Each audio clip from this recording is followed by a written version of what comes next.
Night Owls. Turn on Night Owls.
3-0 away at Tottenham in their London derby. They're level on points with Liverpool and Manchester United, who scored late to beat West Ham 2-1. In the Scottish Premiership, Rangers are back on top of the table after being held 1-1 by Motherwell. Dundee United have the bragging rights over Dundee after beating them 1-0 in their derby. From Sky News, I'm Kevin Gover. Greatest Hits Radio. And now, the forerunner to Facebook, where your words tell 1,000 Instagrams. Use your phone for making that call. And get talking across the northeast, please. Because this is Night Owls with Alan Robson.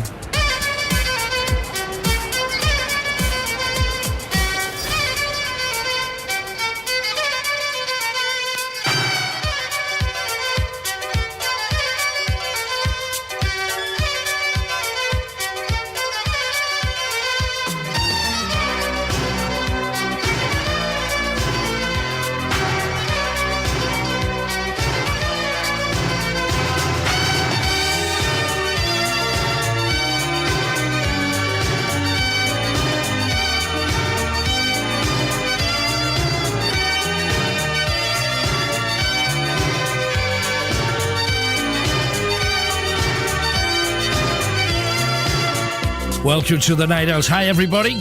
Great to have you along with us again tonight. We are speaking of many things,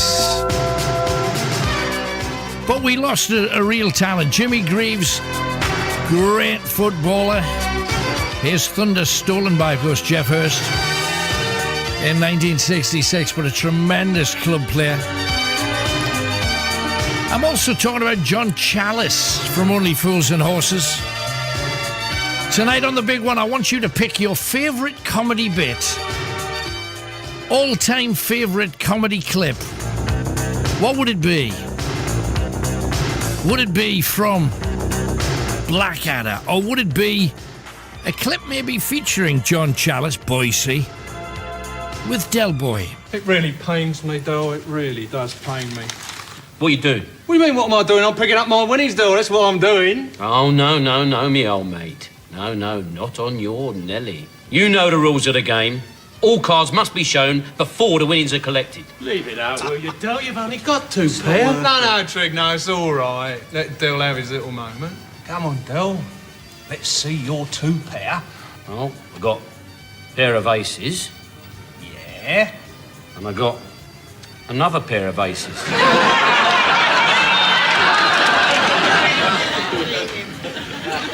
That's 4 aces.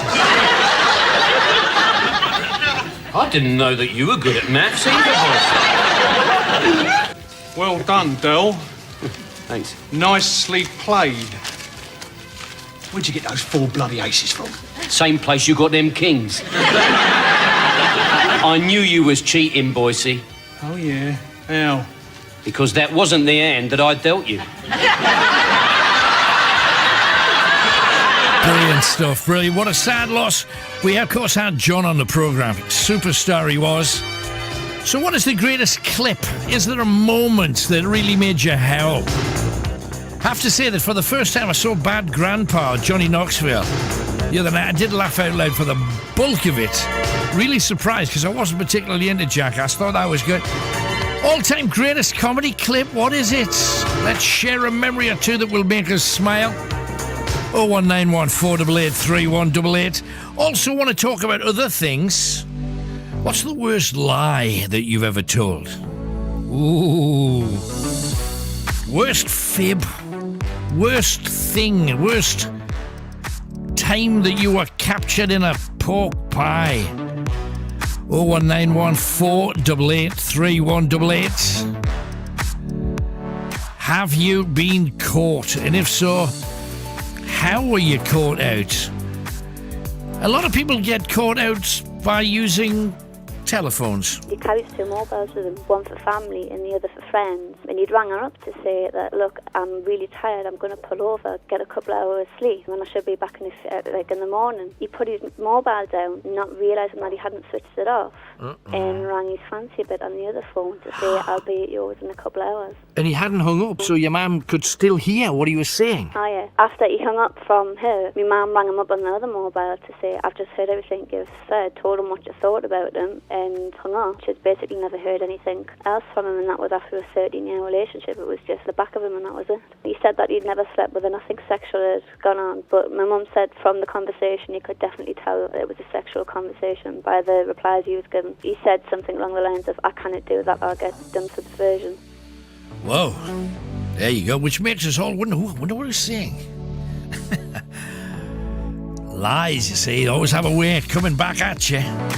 Fat shaming apparently is worse off than it has ever been. Have you suffered from it?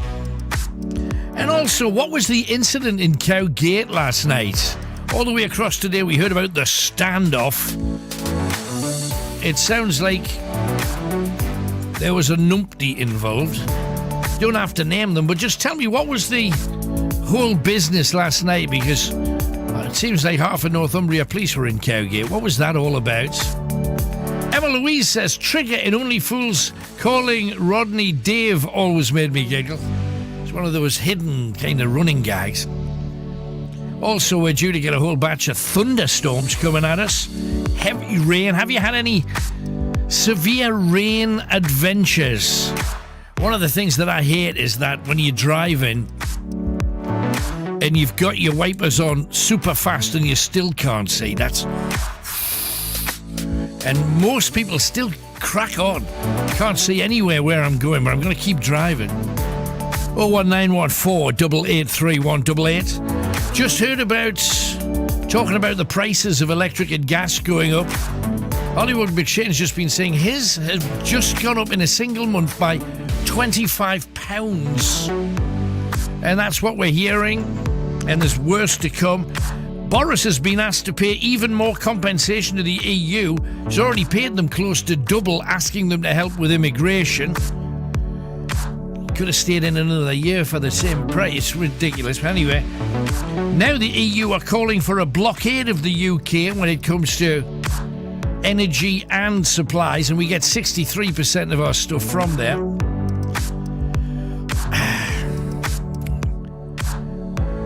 How do we get out of that? Because the energy thing's a difficult one, because we're not making enough for ourselves. Also, the stuff that happens at school discos. There's been a few kind of school parties before the last breakup. We used to put vodka in pop bottles. You got any other scams for school parties? Not that we're recommending them, we're merely looking back with rose-coloured glasses on. And also, we've got close to 1 million vacancies in Britain at the present moment, and people in the UK don't wish to take them up. Normally, we would give them to people who come from overseas. However, people are not as much, which is affecting our economy, because when they're here, they spend. And secondly, they're not working in the jobs that need people for. How do we get around this? Just seems most of the problems that we have in this country at the moment are self-inflicted. An off-duty nurse saves a child after she was hit by a car. Always on-duty nurses, absolute respect. Arsenal whispers they're going to break the bank to get St Maximum from Newcastle. And a booster vaccination. Been told to have them? Would you? Give me a ring, 01914 883 188. And all-male pairing on Strictly. For the first time, and about time too. And France say that Britain is America's 51st state now. And the Druridge-based Skinny Dip on a pagan celebration, autumn equinox, rather. Yeah, the autumn equinox, everybody gets in the pink and crinkly and has a plodge. And have you got any things that you wished that you'd done that you really regret? Regrets, we've had a few, but let's mention them. Forget what Frank Sinatra said. But we also want to know, what's the best sitcom? Well, I'll tell you exactly what the problem is, Mr. Sturgeon. I was out the back working in the garden when he arrived, so I asked him if, for the time being, he'd put it in the downstairs toilet for me. And you know what he's done? He's only planted it in the pan. Yes, actually in the lavatory pan. With compost and everything. So many great comedies. As I shall be known from now on, the Black Adder.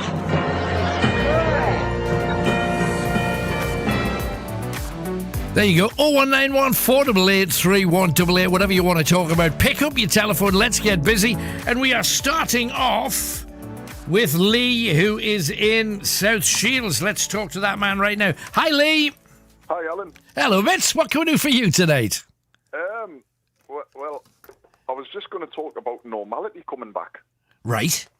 And it's nothing to do with the kids going back to school or being allowed to shop without a mask on. Right. It was last Sunday. Well, with the Great North Run, thank heavens, I know. A bit more specific than that. I was going to mention, like, seeing that loud bloke. Oh, blame me. I think he's from Benwell, you know, he stands at the store. Yeah. You know what I mean? Him. I'm afraid so, Lee. Thank you very much for popping by all the same. But you're quite right. It wasn't the same because obviously it was different course. How did it work for you, the two laps? I was the slowest I've ever done, but at least one thing, I didn't have to go back like 13 miles from to get my car. Right, there you go. Brilliant. So I did get one of those, you know, those little electric scooter things. Uh-huh. I've registered and paid for one of them just at the finish line to take us back to my car. Fantastic. How good was that? Brilliant. And what was really good is when I finished and I hung up, like I put me thing back, the helmet on, and I parked it up, and it said there was just by the law is you're not allowed on the pavement with these, which I drove throughout the whole of the city centre on the pavement, dodging in and out of people. Yeah, but you see, I think most people do. I've seen more on the path than I've seen off it. Well, did you know, Alan, you've got to register your driving licence to get one? Really? I've never used one, so I didn't realise that. I've got a photo of one on my phone. Uh-huh. And I've seen it and I thought, oh, great, I'll just download the app. I've got my bank card or Apple Pay or whatever it is. Right. And I thought it'd be easy. Then it says, no, what's your driving licence number? I thought, oh, well, what am I going to do? So luckily, I scrolled through my phone, I found it, and then I was away. Brilliant. I know it's good stuff. It's just that we know it's not the same, but that was all that we could basically get away with this year, and I think we got away with a lot, quite frankly. And hopefully back to normal by same time next year. But blimey, it's been a time because you don't. Yes, you miss one, and then you realise, well, hang on, it's been 2 years since we've done this, pretty much. It's that's my yearly exercise as well. What you mean? So you're going to be putting on the biscuits over the next year, is it? Until next day. I will join the gym tomorrow. Right. Or next week or the week after. But I will. No, I think it was 3 hours 5 minutes, Alan. This time 10 years ago, I got 1 hour 50. Wow, that's pretty good. But it's just I've slowed down the wrong side of 30, so need to get back into the swing of things. Well, the fact that you did it at all, remembering, if you think about what we've been through the couch potato year and a half, haven't we, really? So the fact that you got anywhere near where you were before is testament to you. Just finishing it, because you see a lot of people don't. Right. The pull out. I mean, I've done longer. I've did that one, the Carlisle one. Oh, right, yeah. The castle, the Carlisle Castle of the Millennium Bridge. Yes. Uh-huh. I've done that. That's 69 mile. Right, so it should be a piece of cake, shouldn't it? I mean, I was last over the line, but at least I finished. There was lots of people on in the social media groups who had all these plans. We're going to do this, going to do that. And then I logged it up before it. It was, sorry guys, I've pulled this, I pulled that. I just can't go on. And I thought, well, I'm not. I'm the guy. I mean, it was like that Run Fat Boy Run film. Simon Pegg. It was like that. You had the guy collecting the signs in as I was going past him with it. It's just the whole idea of travelling that length of time in a single day if you think about it, is madness. You got to Well, be what's super 2 fit to days? try it. It was 2 days when I did it, Alan, but 2 I days. think I'm the reason why they put it down to 1 day. I made me more. No, it's good that it's back. Good that you're back too. So thank you very much for coming on, Lee. Great to hear from you, man. I haven't found anything. If you remember the last couple of times I've called, I've found the watch outside the Gateshead Stadium. Then I found the phone in Benwell. Remember you well. So I've not found anything to help us, use the power of night owls to reconnect. I know worries. Well, that's a good thing. Where in light of everybody losing their jobs and coming back to no job from their furloughs, it's good to know that everybody's hanging on to what they've got at the minute. So I think that's the way it is. But great talking to you, Lee. Thanks again, man. Thanks, Alan. Take care. Bye-bye. There you go. Just one of the many who flew. And we were so proud of everyone raising fortunes for charity in the Great North Road. Well done, everybody. We are Greatest Hits Radio Northeast. We are here for you. And when you mention Greatest Hits, well, we should slam one in your direction.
Hi, everybody. Welcome to an amazing place. We're in Newcastle Castle tonight. We're locked in. No point in you guys coming down. I know you'd be tempted.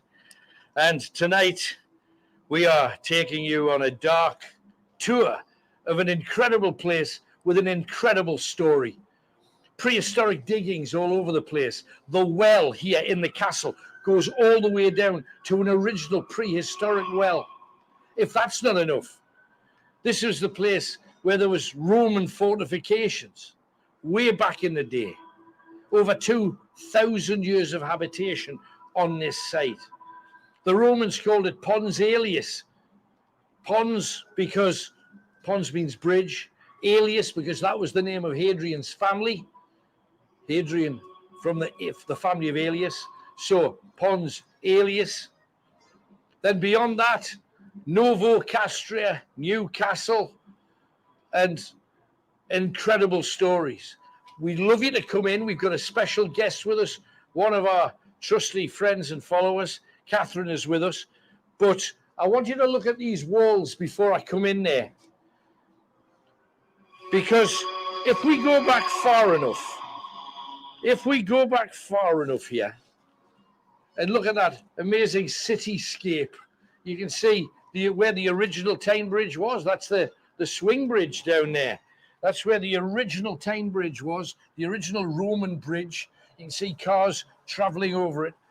But if you look up at the walls here, these walls ahead, back in the day, and we're talking in the 1200s, there's a story, and it's very famous, and they tell it here at the castle. A story of 15 men who were walking near the castle, and they saw the Earl of Northumberland and a group of his men, armed soldiers.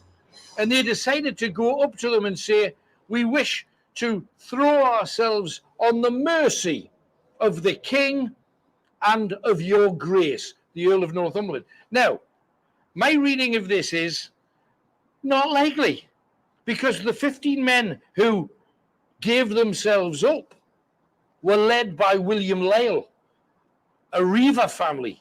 William Lyle was the leader of a bunch of Reavers, Ogilvies, Fenwicks, whole group from these different Border Reaver clans. For 5 years, those particular Reavers, the 15 of them, had robbed, murdered, and raped all over Newcastle and Northumberland. So why would they give themselves up? Well, other people who read history in a slightly more curious way, and I'm one of them, why would they give themselves up? Well, they probably didn't. When the Earl of Northumberland said, oh, they threw themselves on our mercy, there was probably a fight, and they were the ones left, and they caught them. Now, what makes this building, and why do I want you to stare up at bare walls? Because those men were hung, drawn, and quartered. They were put in 4 bits, and all 4 bits were dangled on ropes from the outside of this castle. 15 men chopped into 4, 60 pieces of human beings hung around the walls here. And to celebrate, the Wylam Brewery have made a beer called Hung, Drawn, and Quartered. Now, if that wasn't incredible enough, a quarter of William Wallace, the Braveheart, was on the roof here so that everybody could see that he was no longer a threat to Newcastle, because he took Newcastle on one occasion, like many did. So this is a blood-soaked place. I've got dozens of cool stories to share with you over the next couple of hours. Let's get in and start tonight's hunt. This place, it's incredible. It's like a TARDIS. You get in here and just watch your step. I'm just going to make sure this place is closed.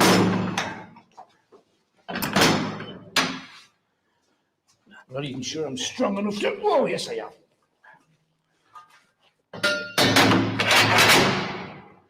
Now we're locked in. Old-fashioned locks. Blimey, don't you wish you had one of them on your shed when they pinched your bike? Fantastic. Now in here, literally in the darkness, we got Kenny. Hey. And we've also got Catherine, who's one of our supporters and one of our friends. And looking forward to this. Jumped already. She's already got a jump there. What happened? There's a shadow. The noise from there. We're not sure if the train might have been the noise. The train's over there, mate. It was a train. There was a shadow then. There was a shadow? Yeah. I didn't see the shadow. I heard the noise. Right, okay. Well, that's good. Now, the thing is, I'm going to go down. I'm going to set a trap or two. So in the... That's a train. That's a train. Right. As we go, you're going to discover places with us. I've just thought, Kenny, for the initial part, can you stay with Catherine? I'll take the small torch, because obviously we're going to be tootling about. I think that if we can go down, start the next one down, there's a little avenue off. Don't know what's there. Well, that's what I mean. We don't know what's where. So we're going to try and find out what we can. But let's head down for the moment. The only place that is lit is the stairs, and probably for good reason. But what we can do, can we? Especially for me. We can shut the doors, you see. So that's definitely what we'll do. You watch your step on these stairs, though, because could you imagine trying to get up and down these with armor on? Yeah, keep a hold of the... Then you've got the way up part instead. Absolutely, individually. Don't come down side by side. Tony's probably doing it a 10th of a mile an hour. Don't blame you. Be careful. We can't go down the bottom with this. No, we're not. We're going in here. I don't even know what's here. Up to the Great Hall, down to the cellar and chapel. Oh, there's a place in there. So in you go. It's lit, but let's see what you get. And in the meantime, you can't go down the bottom. No, but when we can, we'll leave the supporters phone up here. Okay, because I was going to go and set a few traps with the Did We you need- see that? The light just flickered. It's just gone down a bit. Can you not tell that that's duller? That's odd. Unless you want to watch Kenny. 0191 488 3188. This is Night Owls. And let's head in the direction of Blythe. We've got James there. Hi, James. Hi, evening, Alan. You all right? I'm good, mate. What can we do for you? Hi, cheers. Yeah, I'm just ringing up with a couple of suggestions of where to go next on your ghost hunt. Brilliant. Like where? Where do you think? Well, the first one is I was thinking of Durham Castle. Right, A few years ago, I was there for a wedding, All right, and I heard some some stories of the ghosts and that. And one of the stories is meant to be someone bricked up in one of the corridors. Right. And they say the reason for that is because if you look at a certain angle, you can see the brickwork is actually being moved Oh, right, I see. more inward.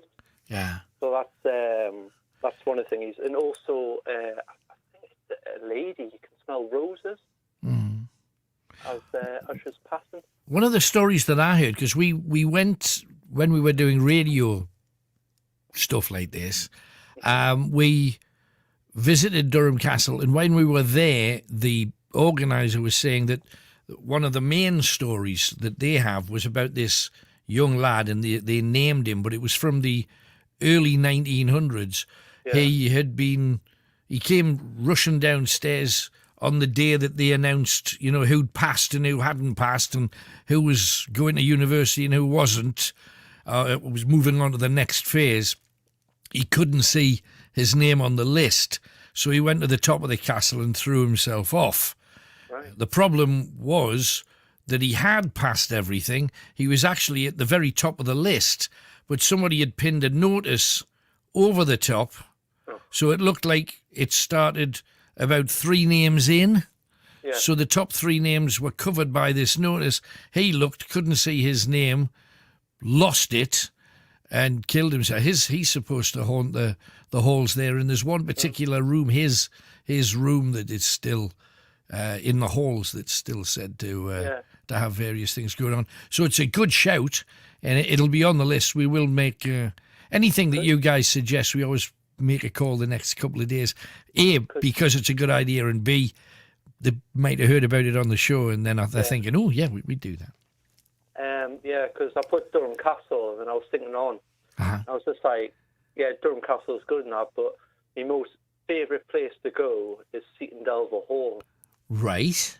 Why? Why is it your favourite place to go? I don't know. I just, even on the way home from work, I sometimes detour and purposely go past this place. Just to see it? Just to see it. I just find it absolutely fascinating. It's such an attraction. The history goes back to 1095. Right. Where the Delvals, the name was the Lavals, given by William the Conqueror in the old kingdom of Northumbria. That's right. Yeah. But also, it's also got the church of the Church of Our Lady that goes back to Saxon times. Brilliant.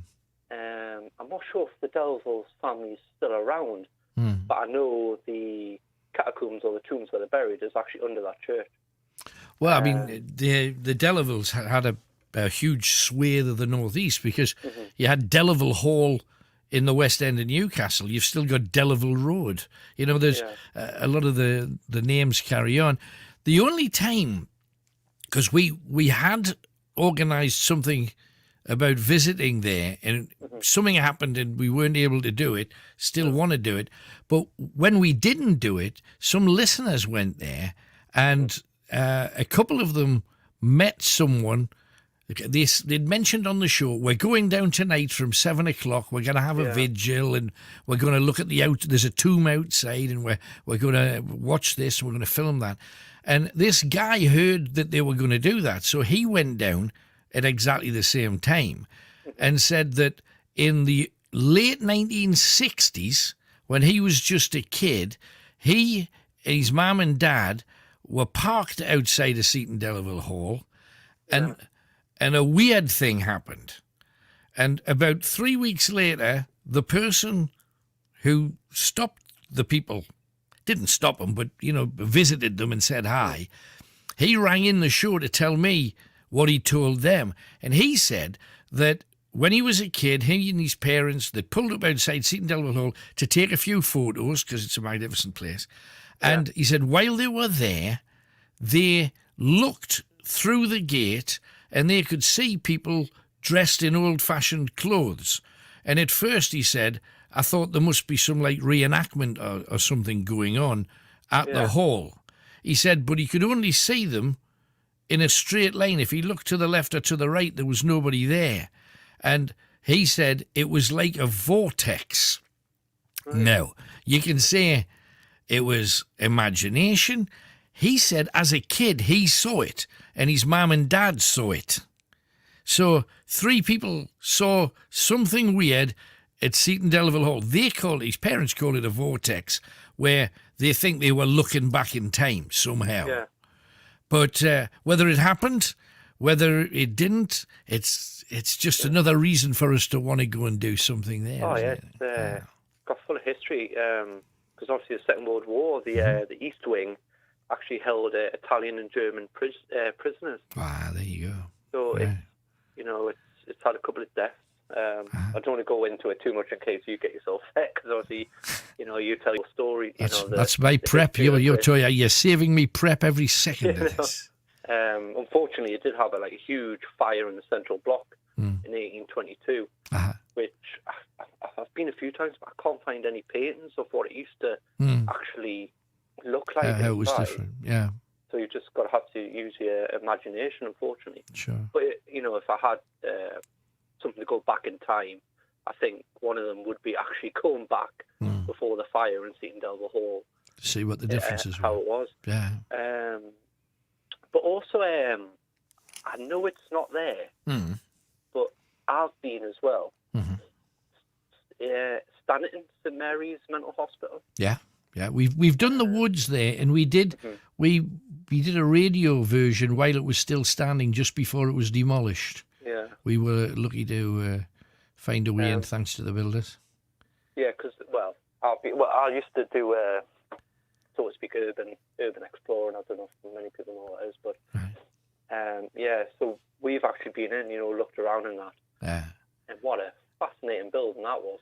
No, I bet that's got a million stories to tell.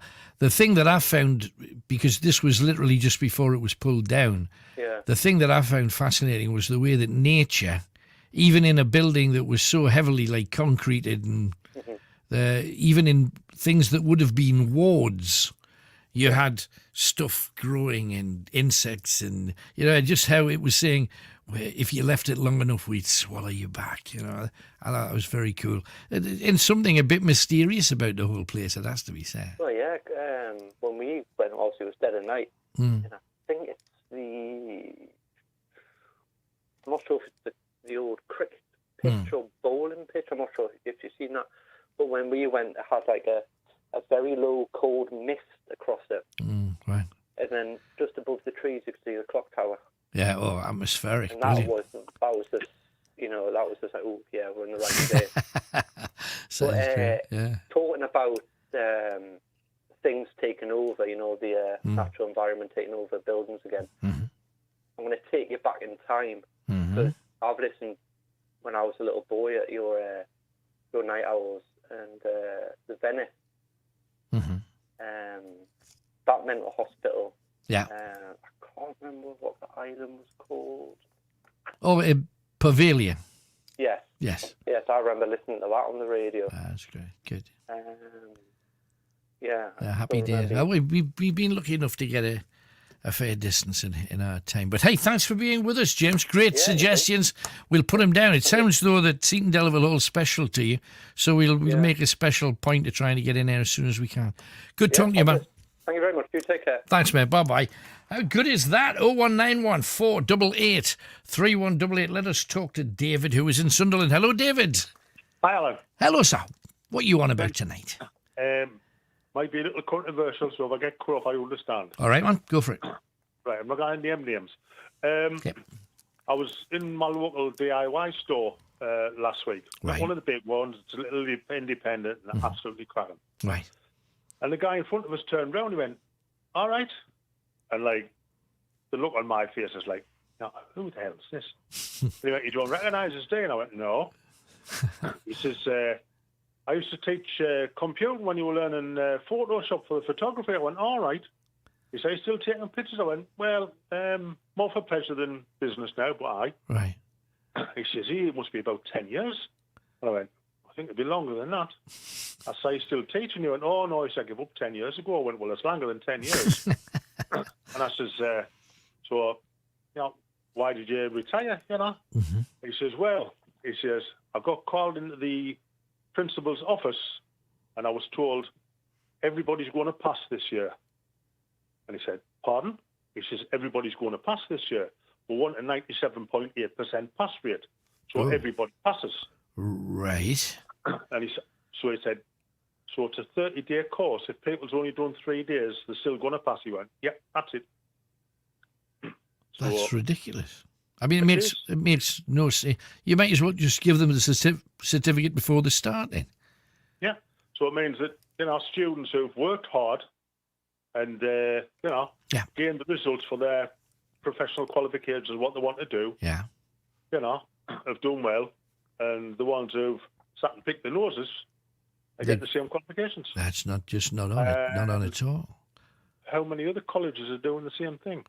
Yeah, and because how many other people, though, would have given up their job because of it? That's the thing. Most people would have just gone, well, I don't agree with it, but if that's the shout. Well, I think he was getting around retirement age. He said he took early retirement, but he just said he couldn't stand by and sort of sign this sort of thing off. Right. And you've got to wonder how many other schools and colleges, because when you see all these schools now, like even with the A levels, you know, 98, 99% pass rate. Is it the same thing? Well, we'll never know for sure. But I just remember when I was at school, I would know some people that you're getting 23%, you're getting 17% because you didn't put the effort in. And granted, the vast majority of people got over 60%, and you think, fair enough. I can't ever remember anybody getting 90%. No. Might have just been our lot, mind, in fairness, but 90, you know, to have loads of people getting 90-odd%, that can't be the norm, can it? No. So this is probably how they're doing it. You know, whether there's any teachers willing to come on and spill the beans. Right, teachers, over to you. What's the crack? I mean, is pressure put on you to give passes to people that should have failed? Because this could be a reason, you know, because we hear from employers all the time saying a lot of the people that are coming through that have been on courses that should have the necessary skills are lacking when they get into the workplace. It could be because of stuff like this. Yeah. Right, gotcha. Okay, David, thank you very much for that. You know, you're on about the ghosts. Yeah. I was watching Would I Lie to You last week, and there was one of the panellists made a sort of comment on there. Mm-hmm. Somebody must have said something about ghosts and said, isn't it strange, like, these haunted houses or pubs are all, like, you know, isolated and this, that and the other. He said, with all the hundreds of thousands of people who's died in London, you think they'd be wall-to-wall with ghosts. Right. And I thought it was a canny point. It is, absolutely. Thank you very much for calling all us. Good to hear from you. Bye-bye. So, do you agree? Do you disagree? Well, the amount of people that have died certainly outweighs the number of people on the planet at the moment. We should be wall-to-wall. If everybody comes back as a spirit, but do they all? Or do they move on like everybody who believes in spirits believes? And if you move on, you only have the ones that are left, and they're left for a reason. And what's that reason? And that's the fascinating thing. Anyway, let's crack on. 0191488 3188. What's the best comedy sitcom? The best moment? You? And you? Yes, but you cannot tell anyone. No one knows. How? When? It happened in London. In London? The reason we didn't tell anyone was because we didn't want to make a big deal out of it. But it is a big deal. I have to tell someone. There you go, friends. Is that it? What other shows do you just love and you think is the greatest comedy clip of all time? We're looking for that. What is your choice? Neil House seems to think Four Candles from the Two Runnies. What's your choice?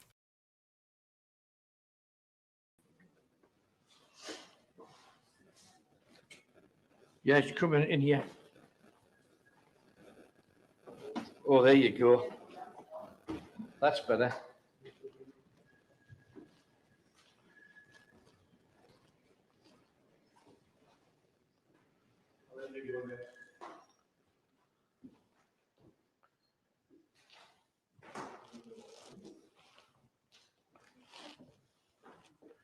Kenny, can I ask you to go downstairs and bring the box? I know it's open, lock it, make sure everything's in it, and bring it up here if you would. That'd be great.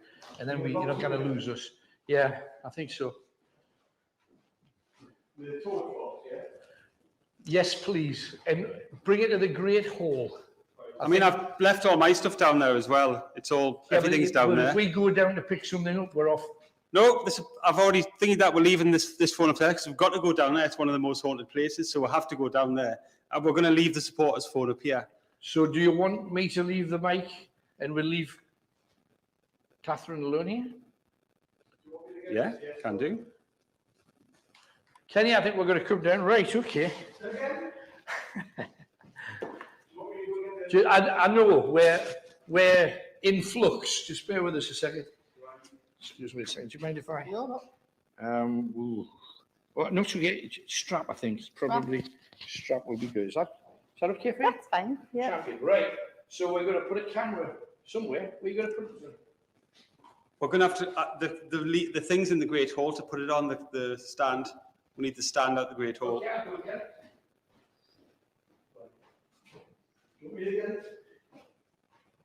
Go and bring the box to the Great Hall. The box to the Great Hall.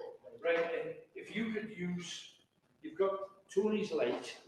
Just walk around, express to people what you see, because obviously there's all kinds of stuff and him, and go wherever you can. Okay. Okay, good luck. Go find some hidey holes. I think we'll go through here, Tony. Let's do it. It looks like it branched off a couple of different directions in here.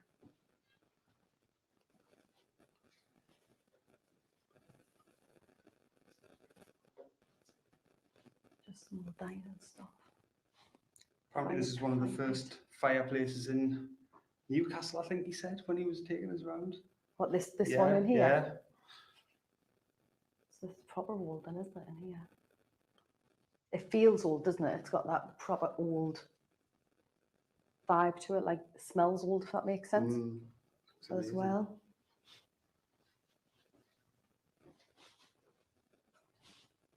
Oh, tall in here. Hello. It's a little maze in here. It's a proper little den. Is that a jail cell, is it?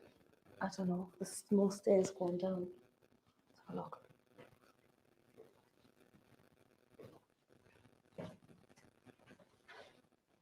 Yeah, it just goes down and down and down.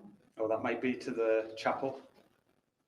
Oh, we're going there later. Yeah, we're going there later Yeah. because I need to leave one of these cameras up here. So that's where there's got no signal. Right. Branch off What that about way as this? well. It's in here. Oh, just a change back into that hall that we were in with the swords and sort of the Yeah, there's outside. armors and things. With Alan Robson. What are we talking about next?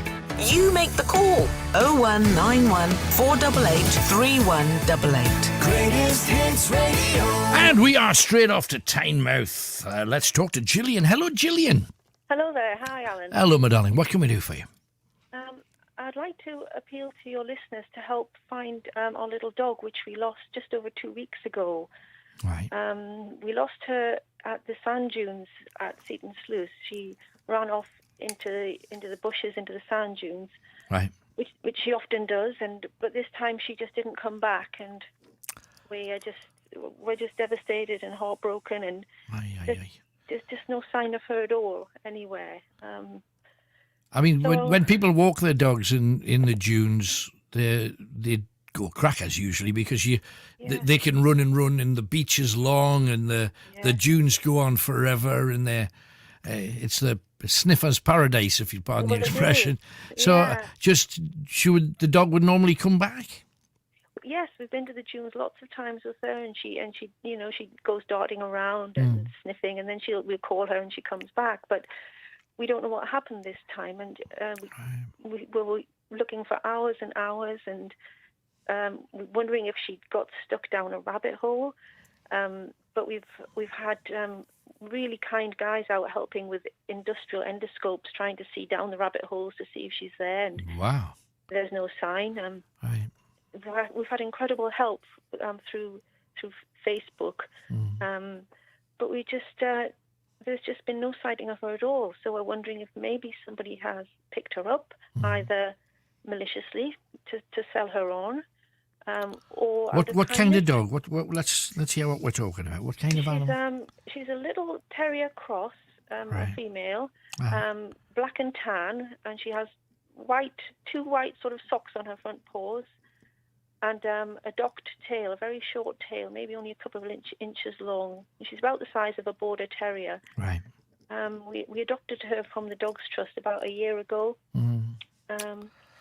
So we're just at a loss as to what to do to find her, because we just have no idea where she's either gone running off somewhere, but where she could be by now, we don't know. Well, blame you if she keeps on going up the coast. I mean, you got to remember that also might well be a small dog, but they can cover some distance if they wish to. So, because it's a small dog and it's a terrier and there's rabbit holes galore up there, I understand, because it's in their instincts to chase things down, foxholes and what have you. So I understand why you've done what you've done.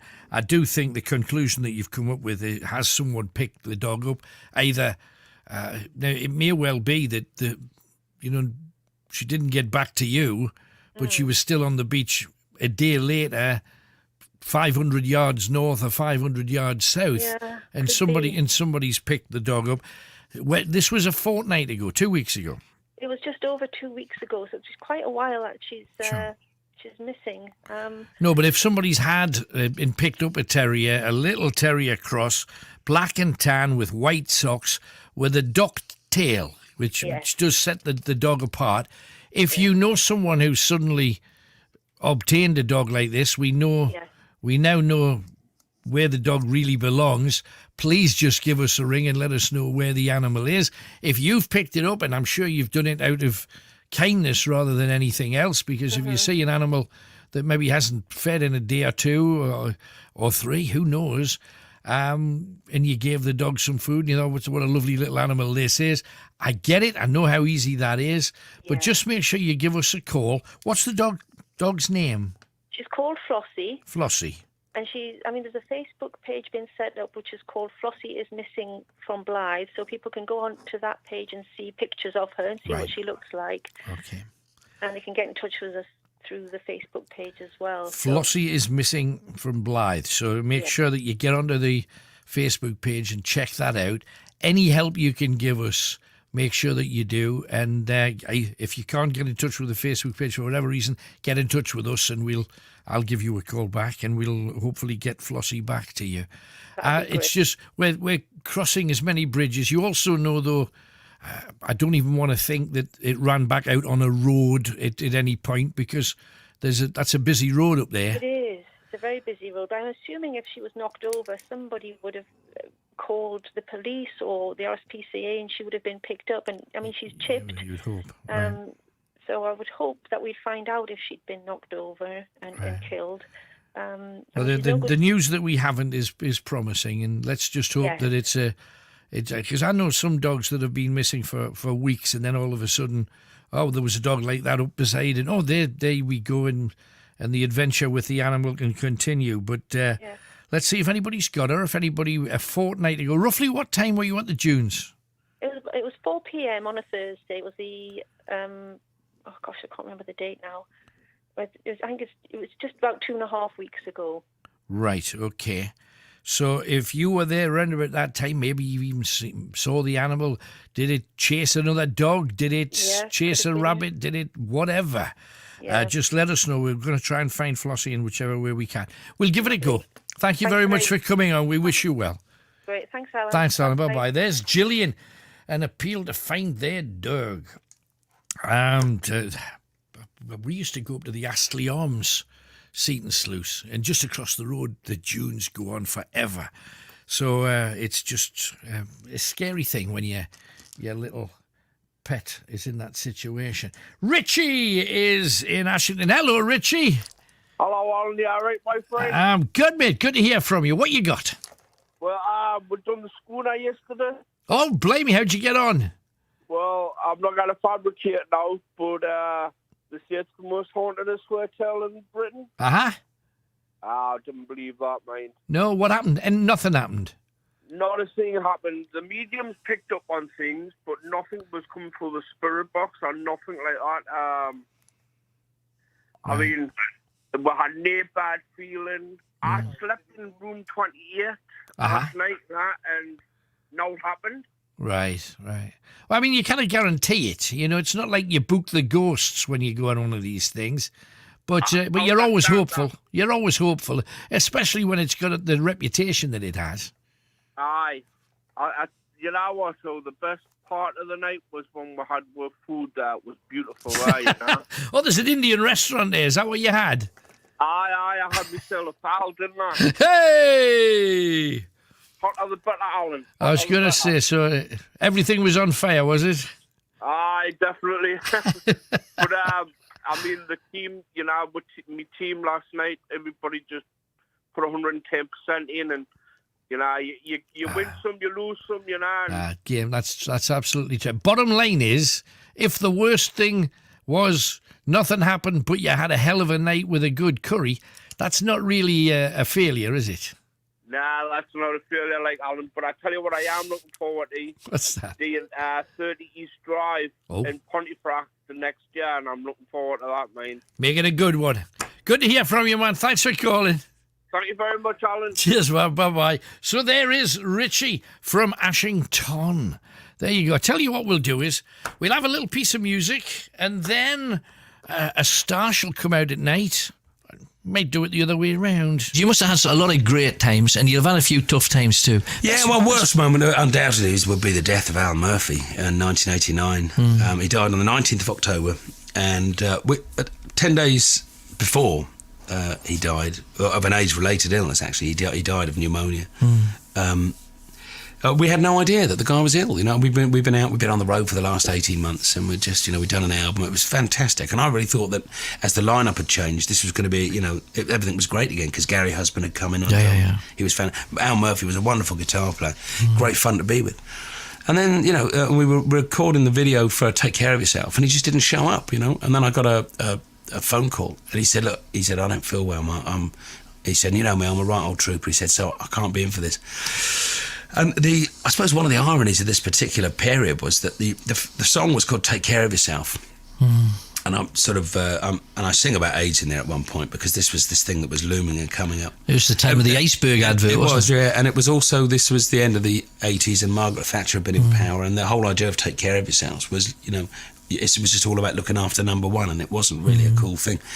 But because Al wasn't in, there was one of the guys from the record company kind of stood in for him because we were sort of dressing up in all these different outfits and bits and pieces. And one of the things that we'd had scripted for Alan to be was one of the lines was, the old man shuts his eyes and leaves behind another life. And so this guy who was playing Alan is in a hospital bed and he dies, and then he goes off, and we put these wings on him, and the guy just died. And 10 days later, that's exactly what happened, And it was. Did he ever say to you, "By the way, I'm HIV"? No, he never said a thing about it, and that for me, you know, I know that some people have said, well, you know, surely you should let people know if you. But no, not It's personal business. It is entirely personal business, Yeah. you know, and that was entirely Al's thing, and I didn't have a problem with it at all. What a shock, though. It just became it just came as a massive shock to all of us, you know, when the guy went, and you know, you can't help but look back on those times and think, well, because I look at pictures and it's obvious the guy's not well now. Yeah. At the time, I just didn't see it, you know, and I think I've been like that too often in my life. You know, I've been so sort of self-obsessed and easy to get there. I mean, well, you know, you should, yeah. You know, there's sometimes you really have to just sort of pull your head out the sand and look around and, you know, realise that you're not the only person on the planet.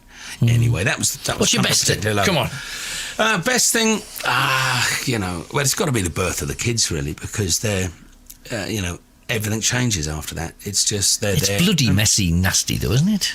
That whole thing? No, it's not. It's fantastic. No. They always look like a pizza. When they come in, you got to... I love pizza. So you were in, I presume, seeing the children born? I was there for the last two. My first daughter, Florrie, she was born when I was on stage at Leeds University. And I got the message, you know, just, they went, it's a girl. And I thought it was great, you know. So Did you announce it? Yeah, I did, yeah. I said, I'm a dad, I'm a girl. And of course, all the Leeds students went, yeah.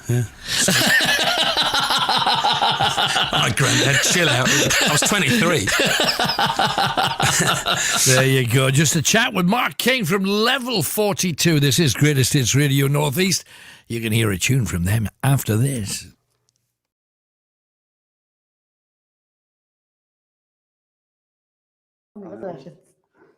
Anticipation of what's going to jump out on you.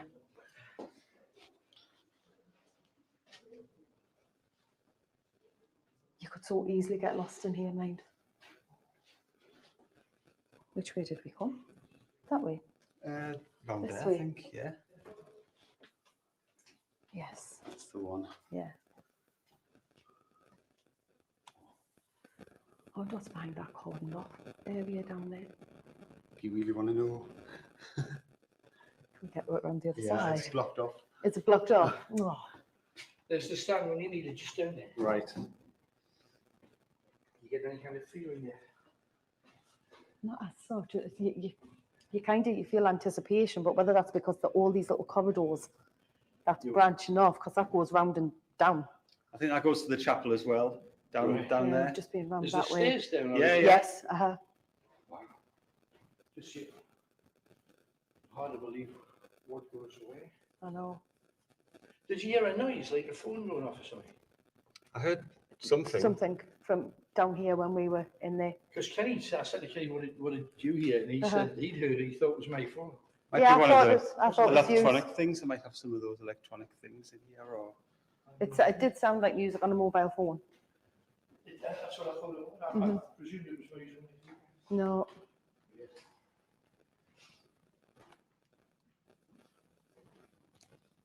Standing here for a bit.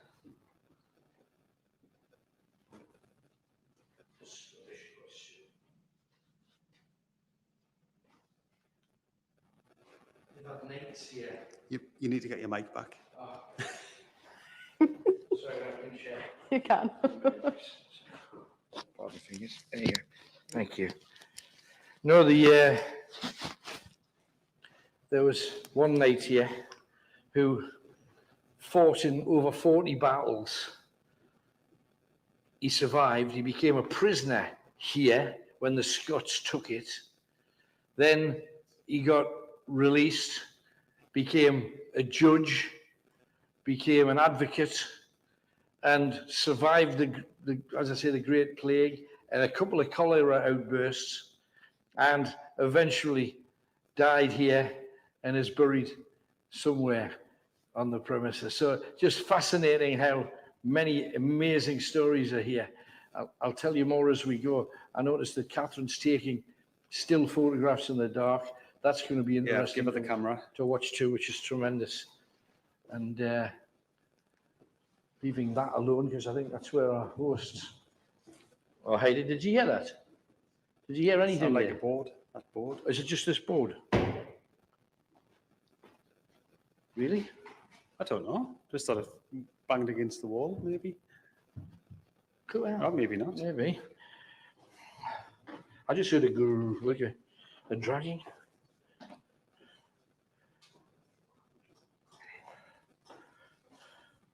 because you don't know whether to go up or go down. Or... Decisions. Kenny? Yeah. Have you got the night vision camera? Yeah. Can you go and do the downstairs? Yeah. I'll stand over there. Downstairs? Yeah, well, downstairs there was a couple of offshoots. Can you go down and check them out? Don't we get to talk your way around them as well? Meanwhile, I'm going to head up, possibly as far as we can go. Now, the question is, shall we take Catherine? Yeah, for Catherine? a grand tour. Yeah. Thank you. Let's take this with just in case we're. Let's head up and see how far we can go, remembering that every window here has a story attached to it, pretty much. Only 99, oh, Elsie, only 90, whose idea was this? Only 99 stairs to the top. How many times have you been up so far? This is my fourth up to this bit. So which way, is it up this way or is it that way? There's two ways. Just go the one that looks easiest. Probably the straight one. All right. That might be the. Right. I'll leave it there just for now because we'll probably leave you with it. I'll put the stand back there. That's a great hall.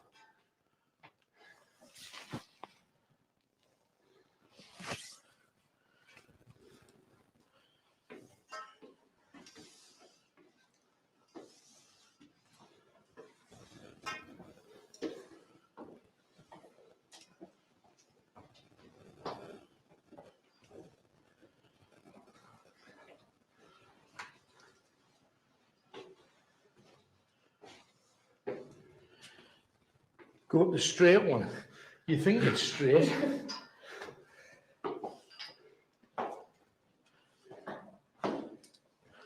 Oh, this is amazing. This is amazing. Oh, you can't just go all the way yet. Look at this.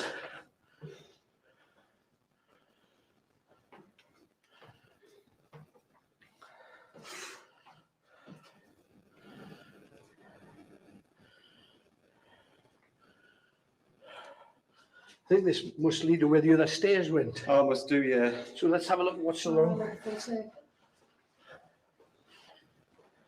I think there are two ways to the roof. No, I'm sure.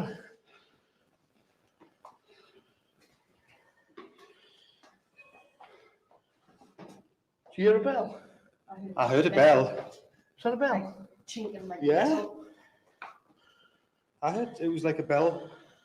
Competition that we're going to run over this next month or so. It's called Who's It's. We've had What's It's. This is a Who's It.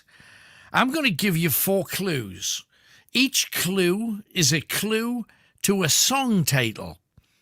The 4 song titles were hits for one particular artist. You've got to work out whose hits. Whose greatest hits were these? The first clue to a song title is a sat-nav does this, okay? A sat-nav does this. The answer being the name of a big hit, a greatest hit. Okay? 4 clues to 4 hits. Tell me who had all of those hits. That's the competition. A sat-nav does this. Also promised you some level 42. We also want to know what is the greatest comedy sitcom, or greatest comedy moment that you can remember from whoever it is. There's usually something for a Mrs. Richard Bouquet. How do you spell bouquet? B-U-C-K-E-T.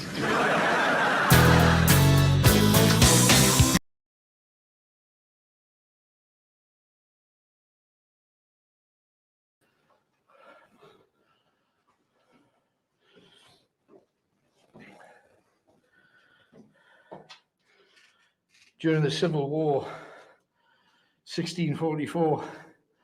Yeah, you see what happened?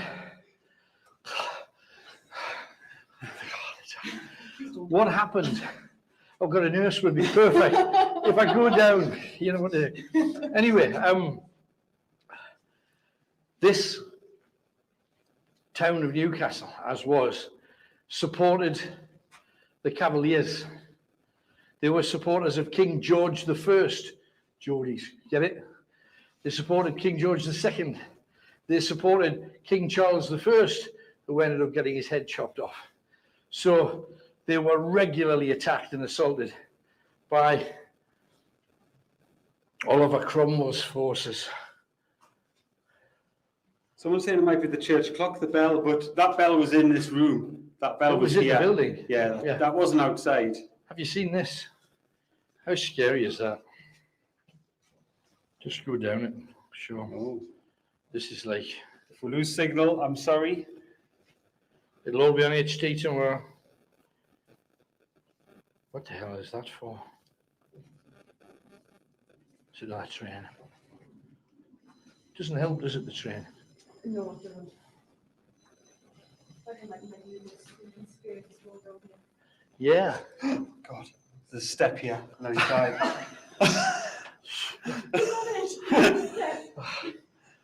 Wow.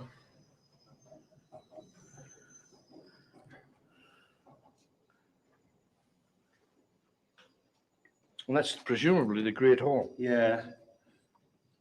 A long way down. Oh, if you're not fond of heights, you'd hate that.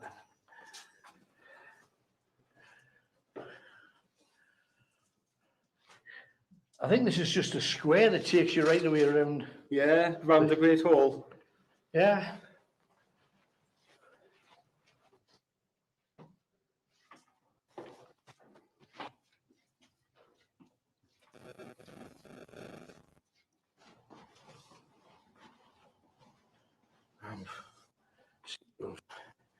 Struck off without them. They are down the stairs, and I'm at the roof.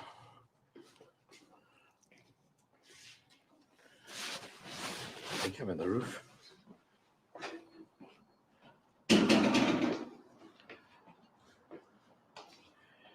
Oh my good gracious. Oh, you've got to come and see this.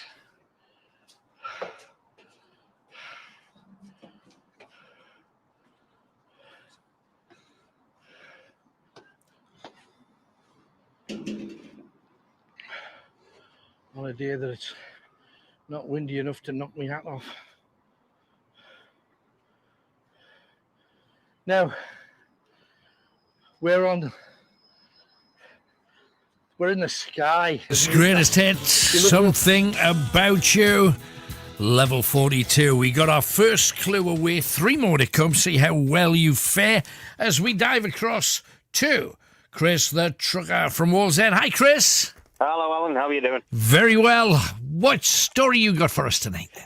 Yeah, I'm just on it talking about sitcoms and comedies and stuff. Right, where do you stand? What's your flavour? I love Only Fools and Horses. It's a great one. So which way you going? What was the favourite moment? Most people seem to think it was that moment where he leant on the bar that wasn't there, if you remember. Yeah. That was That's a classic. Brilliant one. The chandelier one is a brilliant one. Right. Just genius comedy moments. Yeah. My personal favourite of the Fools was Batman and Robin turning up at the funeral. That's stunning. I like the poker game one as well. Yeah. Great. And the one that I think's kind of underrated a bit is the one where they go to the reunion ceremony for the seamen in France. Classic. I don't know if you remember it. I do. It was all the locals have got the beards like Uncle Albert. Uncle Albert. It was one of the most, because I think they had to be careful with it because you're trampling on people's memories of folk that were still alive at the time, if you know what I mean. Yeah. So you had to be really careful, and I thought they got it just right, mate. Just right. They always did, yeah. It was brilliant. A happy day. But I like the inflatable doll one in the back of the car. Do you remember behind the settee when it came in? All of that. So many laughs you've had with it, because we kind of grew up with Del and Rodney, didn't we? We did, yeah. It was part of the the weekend, really, wasn't it? You'd sit down and watch Only Fools. Yeah, for sure. It was great. But there's loads of old British comedies that just don't make them like they used to, like Porridge and Open All Hours and Are You Being Served was another good one as well. That was great. My favourite, nobody ever mentions, one of the ones that I thought, because I think great TV comedy, it's almost pantomime to a degree. You know, you've got the bad characters, you've got the good characters, you've got the dumb character, you've got the funny character. And Dad's Army did it, and I think brilliantly. And that other one, Meet the Gang, 'cause the boys are here. Do you remember that one? The one set in the jungle with Windsor Davies and... oh, yes. Donna Stell. Is it Ain't Half Hot Mum? It Ain't Half Hot Mum. That's exactly what it was. Brilliant. And a few people have already mentioned Allo Allo. I was just pissing by, and all of that kind of stuff. Brilliant. That's really... Why do you not think that the comedies today match up? Because there are a lot of comedies now. You've got a hell of a lot that are kind of cartoon-esque, following on from The Simpsons, Family Guy and all of that. And then you've got sort of new wave comedy. I don't know whether it does it for you. Do the modern day sitcoms? They tend to be American, it has to be said. Yeah, I think the funniest thing from Britain, sort of thing, in the last few years, I think, has been the In-Betweeners. That was great. Yeah, yes. And basically anything with Greg Davis in, because I just think he's hilarious. Yeah, he's good. He's good. But it tends to be panel games or Taskmaster or that kind of stuff. He's done a couple of, I think was it Man Down, that had Rick Mayall in as well. Right. That's quite a funny thing. It takes a little while to get into, because it starts off quite slow in the first episode, I think, but it's funny in the end. Right. I think the nearest one that I would say, and I'm not a huge fan of Jack Whitehall, but I did like, was it Bad Education? He played a school teacher.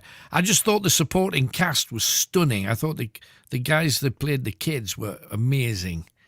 I thought it was a particularly good, because it just reminded you of all the kind. There was a girl who was always the girl most likely to. There was a lad that was a bit on the heavy side that had to fight his battles, and so there was always the smart one and the clever one, and and the rough one that you couldn't say anything to. Mouthy one and the joker, and just reminded you of real school, because that's what it was like, certainly in my experience. It was, yeah. But you reckon Only Fools takes the biscuit?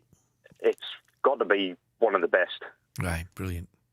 Okay, anything else while you're on, Chris? Not a lot, really. Okay. I'm just parked up down in London at the minute, getting loaded. So you must be the only trucker working, judging by the empty shelves we've got up here. What's the crack? Well, it's just a national shortage, isn't it? What with Brexit and the pandemic and stuff, it's been quite tough in the industry, I think, to get workers. So.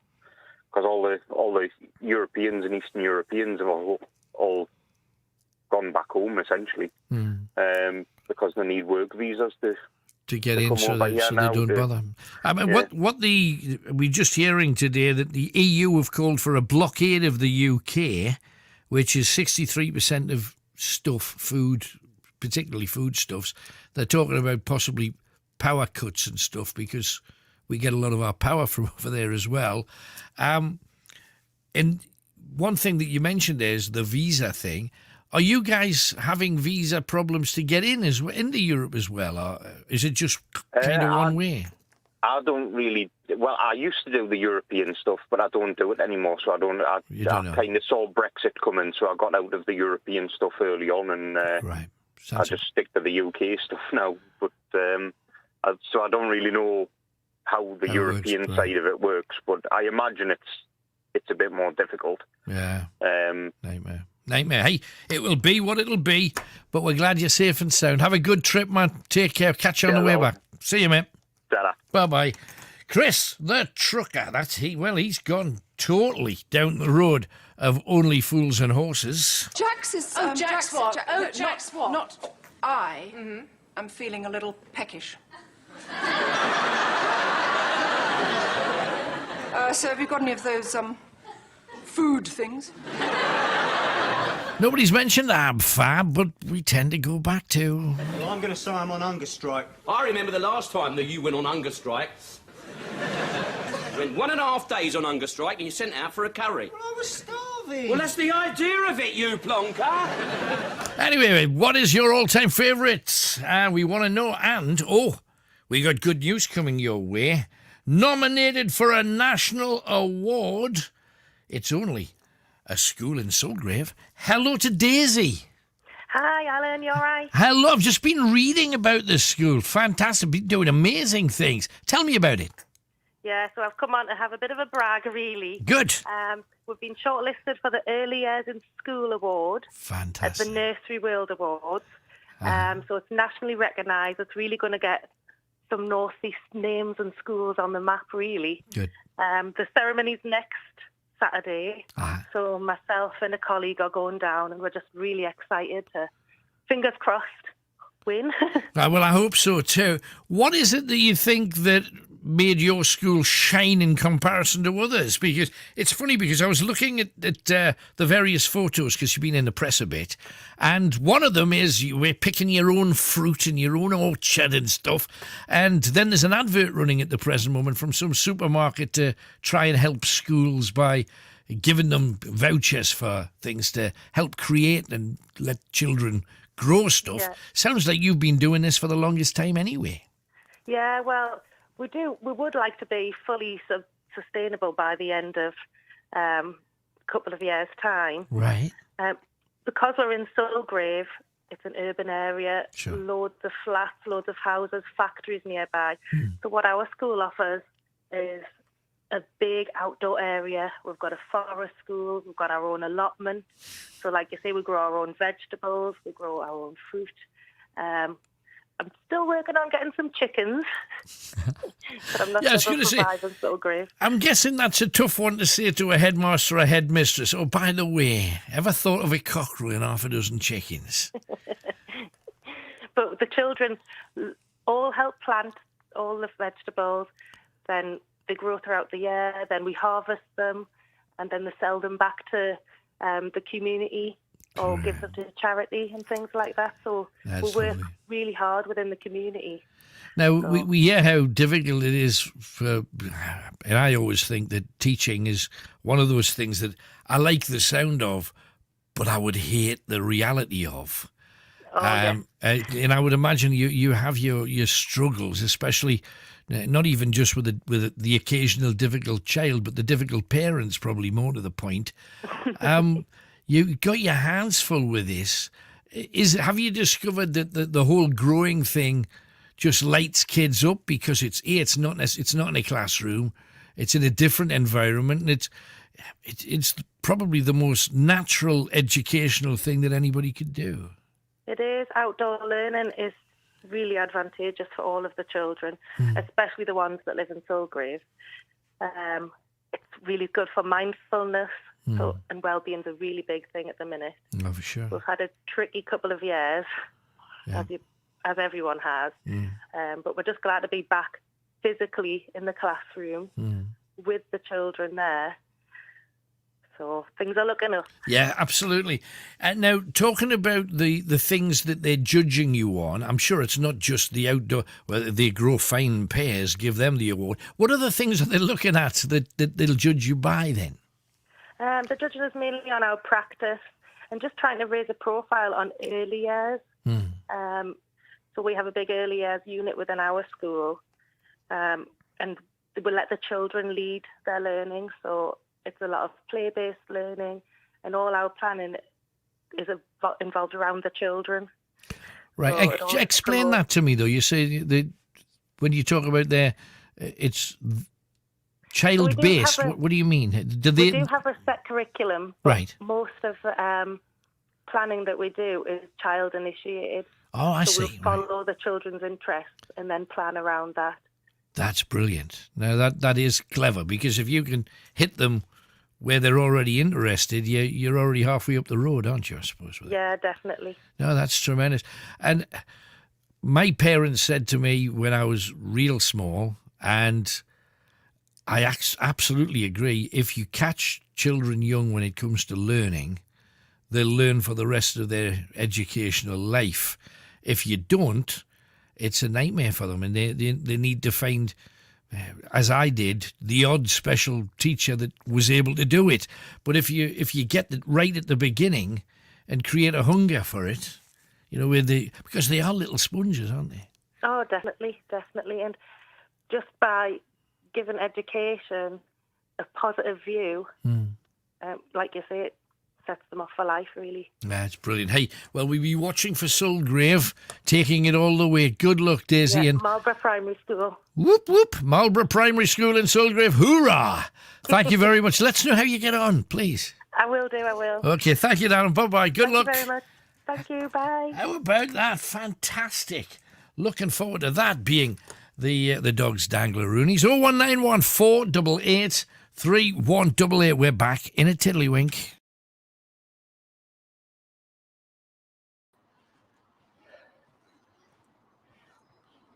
Touristy stuff. You see the Vermont Hotel, the main square beneath. You can see the Sage in the distance, the big slug. You can see the Millennium Bridge. And you see this guy, an archer with a huge spider on him as well. You're not good at spiders, are you, Tony, with that little camera with this? Leave the wildlife. Oh, yeah, I know, I can't help it. But there's lots of spiders on him. The interesting thing is, there's a tower up beside where Chinatown is now, which is kind of that way. And this guy was a guard at a place called the Ever Tower. Now, this guy saw a nobleman getting robbed by two ruffians, and he went in there and he sorted the ruffians out, rescued the nobleman, and they got a document asking whether he would come to this castle, to meet the Earl of Northumberland, who was going to reward him for saving the noble. However, when he got here, he came into the grounds that had a very much tighter wall around it. He was walking through the wall and he took his sword out. Now, he didn't take his sword out to attack anybody. He took his sword out so he could leave it outside, because it's bad manners if you take a weapon, to meet a king, a duke, or an earl. He took his sword out, and as soon as he took his sword out, somebody on the battlements hit him in the chest with an arrow. And could you imagine how talented they must have been to hit a guy all that? Look over the top. See how far down this is. I'm making sure I keep a hold of my hat. But can you imagine hitting somebody in the chest with an arrow from up here? Amazing shot. And to commemorate, that's a train.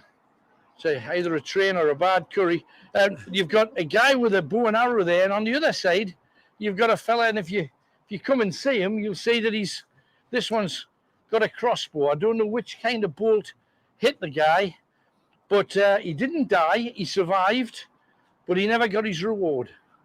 And there's the lovely bit of steel work. Reminds me, have you ever been at Alnwick Castle, Catherine? I have, yes.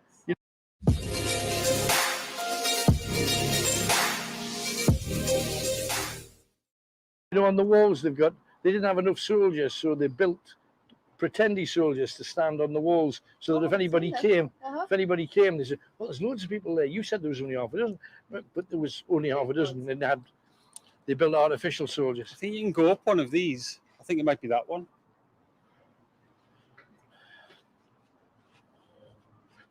No, it's not that one, unless I've got to climb over the balcony. That one? So a door? No, I think it's this one. I think it's this one here. What's your head, do I? Oh, yeah.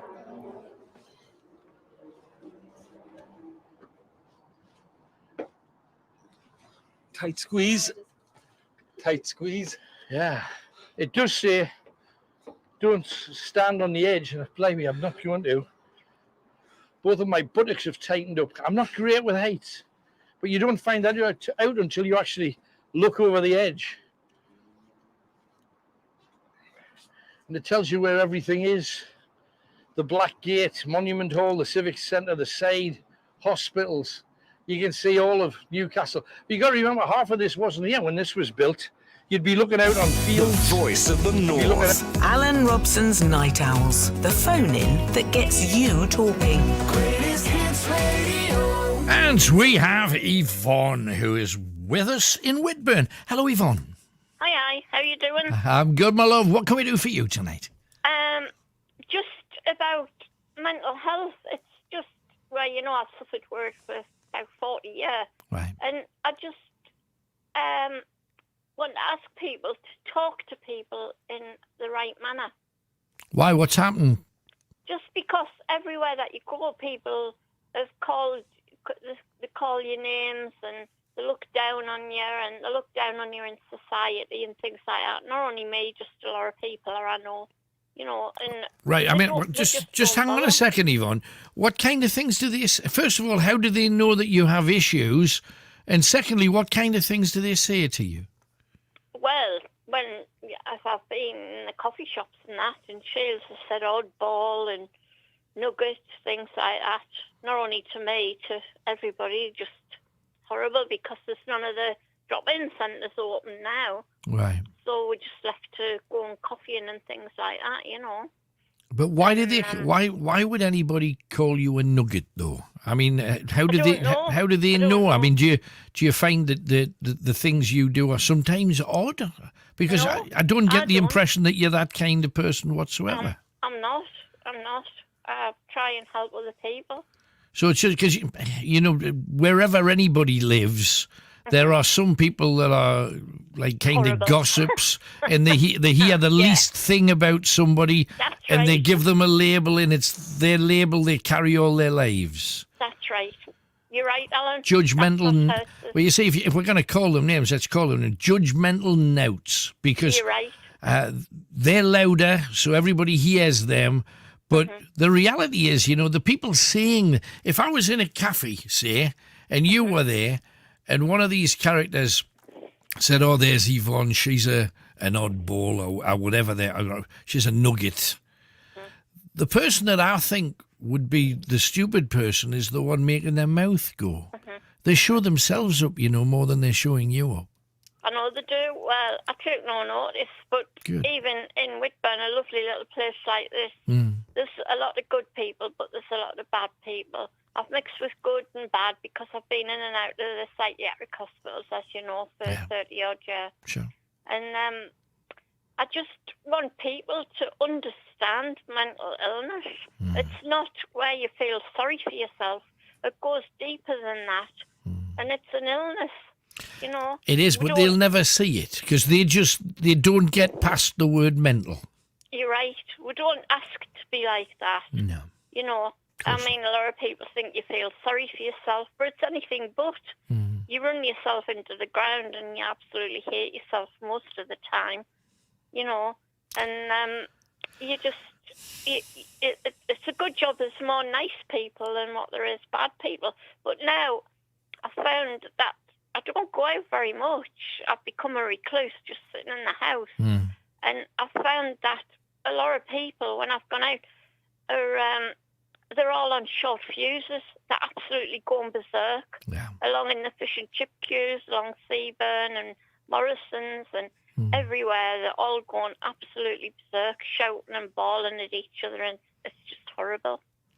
And I don't understand the reasons why for this whole thing. I do know that help for people with mental health issues has been massively reduced over the last 2 or 3 years. Oh, it you has. used to be able to get, you know, emergency teams out to you. You're right. Now they'll say, well, we'll ring you or we'll give you an appointment. You're right. They don't even come out here. They get £20-odd an hour, Alan, and they don't even come out.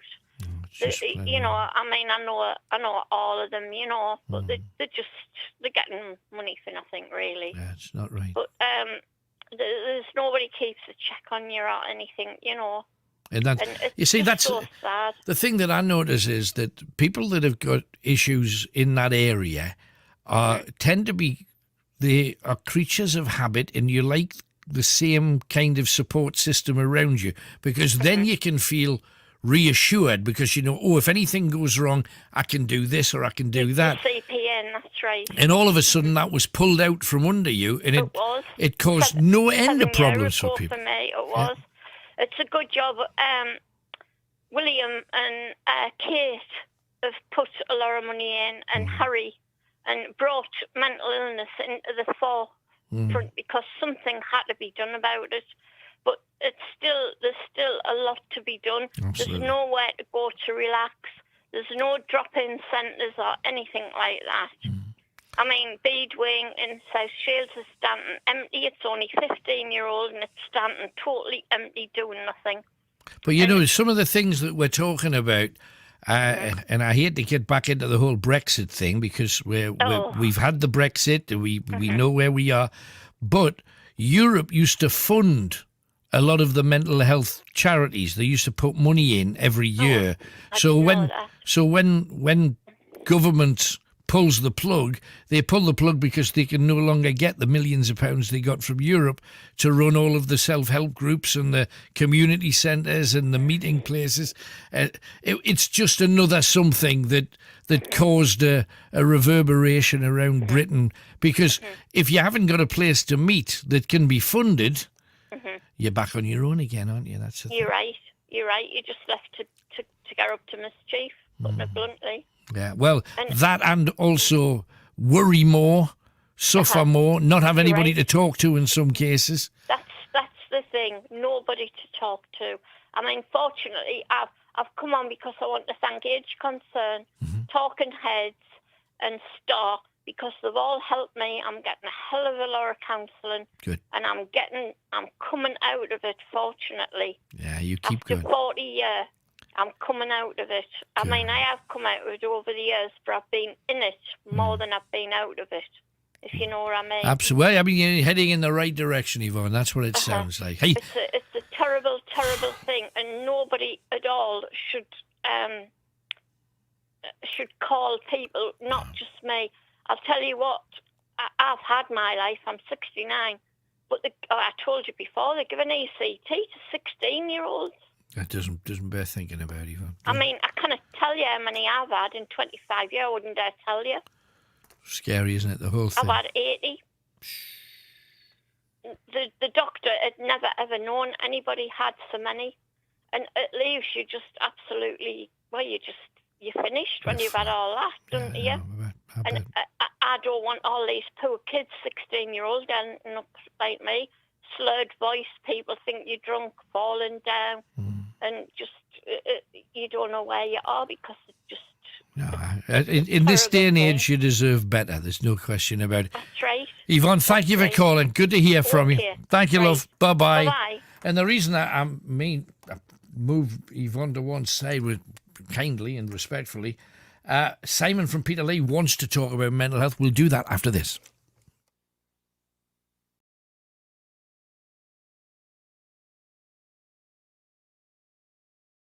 The incredible sight that you can see today, and this is simply the best view in Newcastle. I've been up Gray's Monument, not half what this is. This is amazing. From the riverside, trains and cars crossing all of the bridges, absolutely amazing. It does indeed. And that's the tail end of the Central, I guess. Is that the car parking for the Central? Yeah. The Centre for Life in the distance, glowing blue, red and yellow. Yeah, Newcastle College in the background. And a plane flying over. You probably not make that out. Too small in the distance. And in the next couple of days, we'll have a hunter's moon. We're nearly there. So, let's head down and see what we shall see. This is no more stairs to climb. We're actually at the top. All down from here. Until we get right down and then say, oh, we'll go back up to the... Because you know that's going to happen.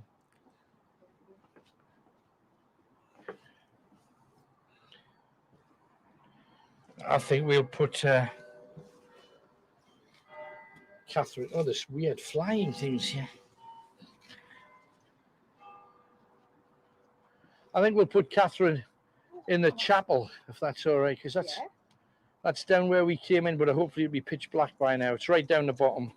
Maybe give her the night vision, and then she can record anything. Kelly's down there with it now. Yeah. Wow, it's through here, isn't it?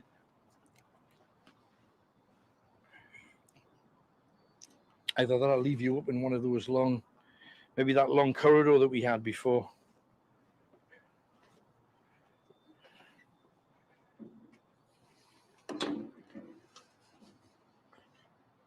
Did you lock this, Tony? No, it's this door over here. We're over this side. Oh, now you tell me. You sure? I thought you were just having a look. No, it's this one. It's this one. No, it's... well, you could... There's two. Okay. One's for each.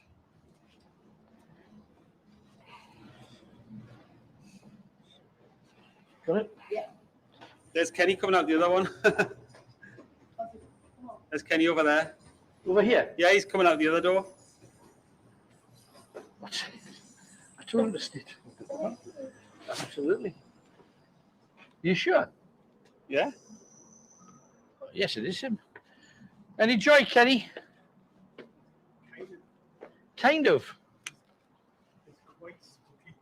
What did you get? Going up them stairs, and there's that many different offshoots. You just... Are you as loud as I am? Oh, sweating. Absolutely sweating. But look at that view. Night vision. Wow. Let's not, or shall we give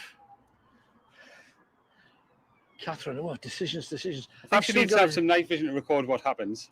No, absolutely, So- and I want to set me box and a few other things. We're also going to do some scrying tonight. If you've ever heard the phrase scrying, I'll show you what it is. We're also going to carry out an invocation of spirits, probably in the Great Hall. So we've got a few things that we're going to be on tonight. Kenny, pass the night vision camera to Catherine, please. And right, and let's just make our way down. I think we're going to leave you in that long corridor first. So the only light you'll have will be through that, and I know you can't see much, but when you're in the dark, that will light Yeah, I up. just wouldn't move very far.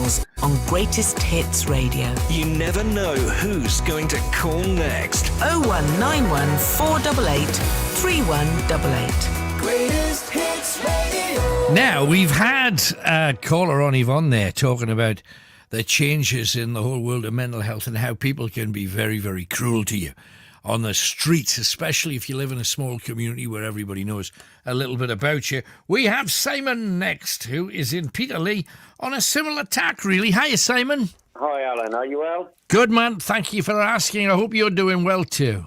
I'm a lot better than I have been in the last few months or so. That's good to hear. What's made that change, then? Being able to go back to live music. Right, brilliant. So where have you been? What you seen? How was it? It was absolutely brilliant. My first gig back was Alternative Aycliffe, which was run by a couple of lads that do a show on Aycliffe Radio. Right. And that was over at the Turbinia. There was 12 bands, and it was absolutely outstanding. Brilliant. We saw local lads that we've always supported, Kickback Generation from Easington Lane. Yeah. And there was a new band that came up from London called Voodoo Radio. Right. Uh-huh. Absolutely outstanding. Didn't know what to expect, but honestly, they were brilliant. Came away floating on air. Right. Good. And then a week later, we went to the West Garth Social Club down in Middlesbrough. Yeah. And that was an all-dayer as well. Seen a local band, Slalom D, which is a very strong lager, apparently, from donkey's years ago up here. Right. And they were absolutely brilliant. Good. We saw a band that we supported from Manchester, Dead Objectives. Right. And that was the first time in 2 years, I think, we've seen them. Mm-hmm. Because obviously with lockdown, etc. Yeah. Everybody's been at ease. Yeah. Haven't they? Right. And then last night we went to, I call it the world famous, but the world famous Black Bull at Gateshead. Uh-huh. Maz and Chev, they always putting bands on during the week, and especially at the weekend. And we come away from there 6 or 7 hours, and we'd seen people that we hadn't seen in over a year. Right. And hugs, and handshakes and all the rest of it. And it was absolutely, honestly, come away. It was like, if I was religious, it'd be like going back to church again. Right. No, I get that, because the whole live scene is a close one. You see a lot of bands that come round and they do a tour every year or every 6 months in some cases, and you get to know them. They've seen you a few times, so you've broken the barrier. You're already friends as well as fans. It's an absolute lifestyle, really, if you support live music the right way. Yeah, I mean, I was used to going to see bands 2-3 times a month.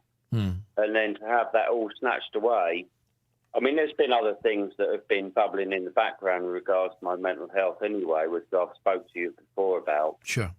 But this, actually, to see live bands and see people, and I mean, I've even planned stuff for next year. I'm going up to Scotland for the first time. Yay. For a 4-day festival in a place called Dunoon, which is beautiful in Argyll and Bute. It is. You're going to have to get the ferry across as well, so you've got another experience to have. Yeah, well, they actually do a ferry excursion with bands on the ferry, and everyone makes us dress up with like pirates and all that kind of thing.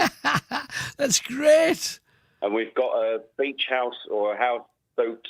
There's 8 or 9 of us stopping in the same house, Great. Right on the beach.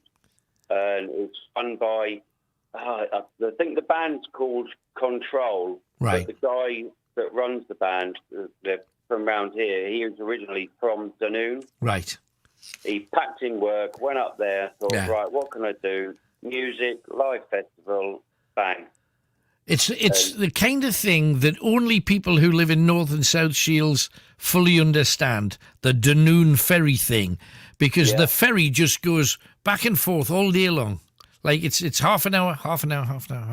It just goes back and forth all day long from the coast, and you're only on the boat about 10, 15 minutes, and it's a lovely little short trip, but it feels like you're going if you drive somewhere, okay, you get a boat somewhere, it feels like it's a big adventure, much more so than just cars and trains and stuff. It is, though. It's because, I mean, wherever you look, there's open water, there's landscape. I mean, I've only ever seen pictures and footage on TV programmes of Scotland, and I absolutely can't wait to go. Oh, you're going to get blown away as well. And for where Dunoon is, you go yon end of Glasgow and then across the ferry.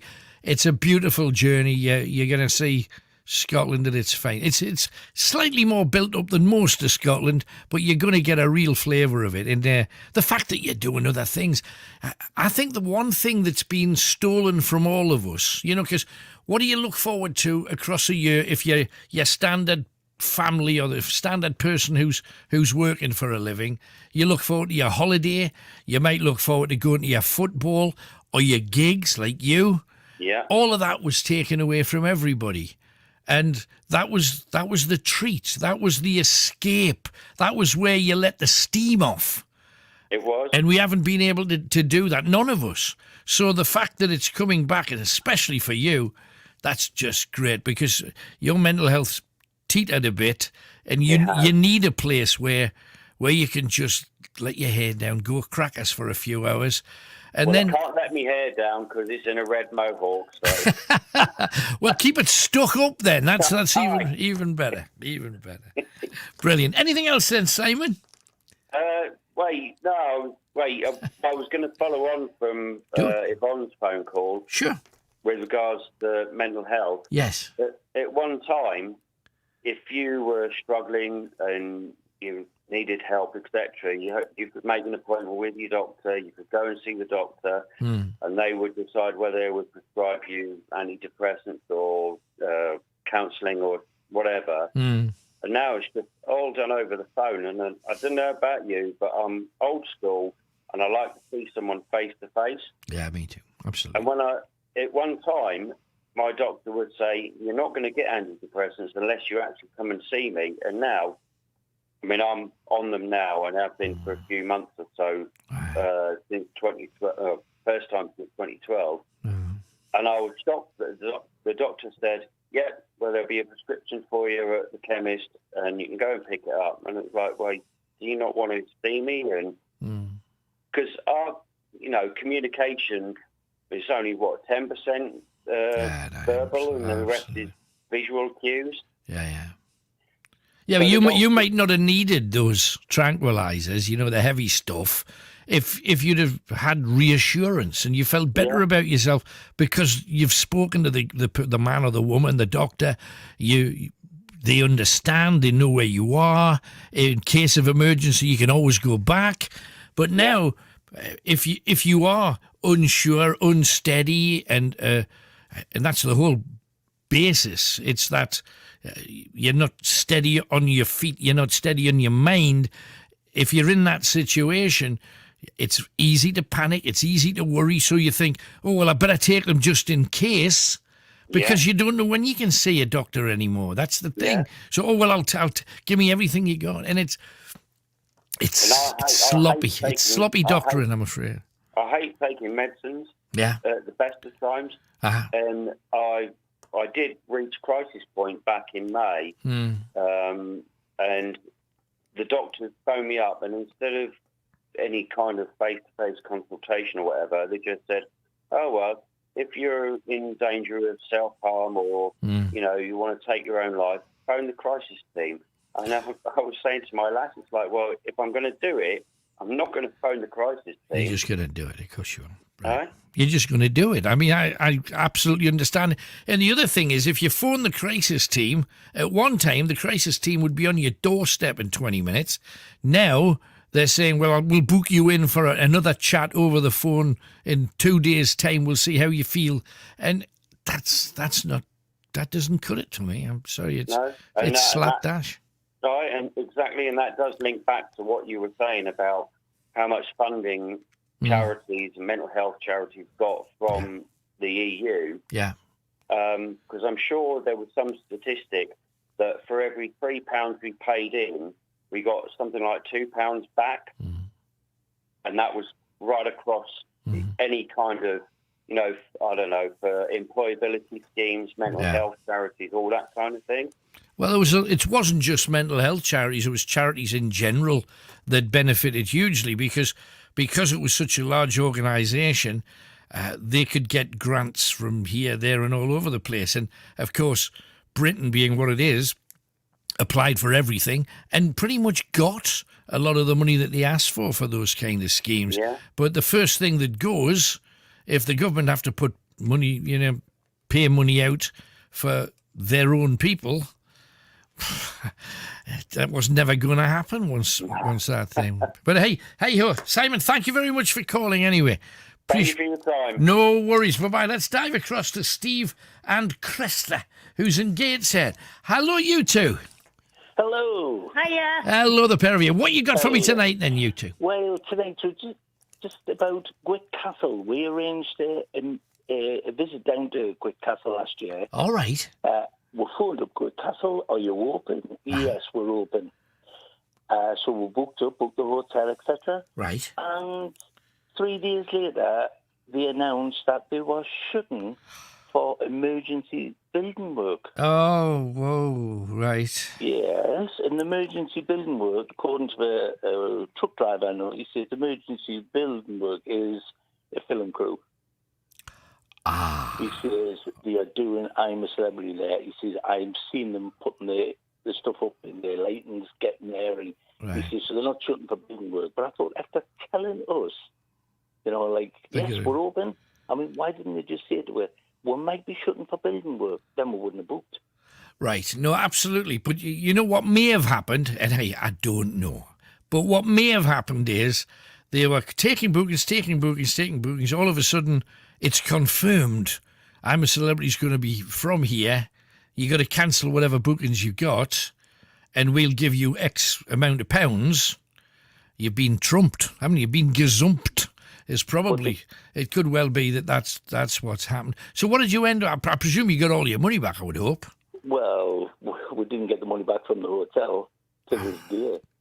But anyway, they also when the wagon driver said when he told me that they were setting up the film gear. Right. And I phoned them up and said that. He said, "Oh, we can't comment on it." I said, "So you're all doing building work, are you?" We can't comment. Then they just wouldn't talk anymore after that. Well, the bottom line is they probably did build a set, if you know what I mean. But I don't know whether it was building works to the actual castle itself. I think it was more likely. They were doing work on the actual gate as you go in. Right. You had to make it look a bit better and whatnot. But anyway, I thought that. And then there was a lockdown happened just after that in Wales. So how did I'm a Celebrity? How was that there? It's the magic of television, isn't it? Well, the magic of crooked things. Anyway, absolutely. For that one. So we still haven't been there, but we will be planning. You'll get there eventually, I'm sure. Yeah. Anything else then? Yeah, we stayed at the school now, which wasn't. We had the only thing we had there was a camera moved. Right, that was it. Yeah, I'm afraid. So we went down in the cellar there. There wasn't anybody staying there at the time. We were the only ones. Right. So the guy who was looking after the place, the manager, whoever it was, he allowed us to go down in the cellar, and we didn't have much luck. Only thing was the camera moved. Right. And the last time I bumped into you was in the Mayfair, in the lift. Oh, blimey. Right. And I've just been speaking to little Jeff. You remember him? Yeah, of course. Yeah, hero. He's lovely, Jeff. From a few years ago. I've never seen him but a few years, so I couldn't tell you quite what he's up to at the minute. Oh, Jeff passed over, I'm afraid. We've lost Jeff. I didn't know it, but I suspected that. I know he was an absolute hero, was Jeff. Hey, good talking to the pair of you. Thank you for coming on. Chris, I want to do a little word. Thanks again for calling. Hey, good people doing good things. Let's get a star coming out at night. This time, Duran Duran, talking about the early days. Taking you back to the Midlands, early doors. What kind of kids were you growing up there? Were you good kids back normal kids, really. You know, we just went to normal schools in Birmingham and... You know, I had 40 kids in my class, and the only way to escape this rather dreary existence in Birmingham was to be a footballer or a musician. Right. And luckily, we became musicians, so we can still play when we're 50 and not retire when we're 30. Yeah, I was going to say we were absolutely normal kids, but we all started wearing eyeliner at the age of 8. Speak for yourself, mate. Obviously, for that Italian teacher, I can see how the thread begins. Exactly. But no, you get to kind of teenage years where most parents will want you to stick in at school and become as clever as you can. Was there ever a risk of you doing anything else? The thing is that I think we came of age at the punk rock revolution, you know, and we were 16, Roger and I, when the Sex Pistols came along and the Clash came along, and it was just absolutely amazingly energetic musical movement. I mean, we were both into music earlier, into all sorts of glam, progressive rock, but the thing about the punk movement, suddenly you found yourself at the age of 17 going to see, you know, you might see 6, 7, 8 bands in a week, and they were on stages that were 12 inches high. So you went from seeing big bands at city halls to seeing bands that seemed even more exciting. So you think I can do that? Exactly. Yeah. What the bloody hell's this? It's Mr. Burkitt's dog, Nippy. Nippy? Doesn't look very nippy from where I'm standing.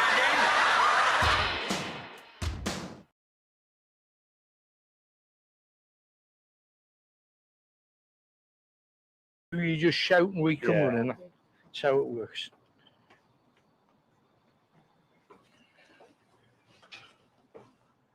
Just step down. Right, down you come. I just don't know how. I'm not wearing a lot of clothes, just like a t-shirt and stuff. And yet, if I had a crossbow or a sword and I was wearing armor coming up here, how would you possibly be able to do it?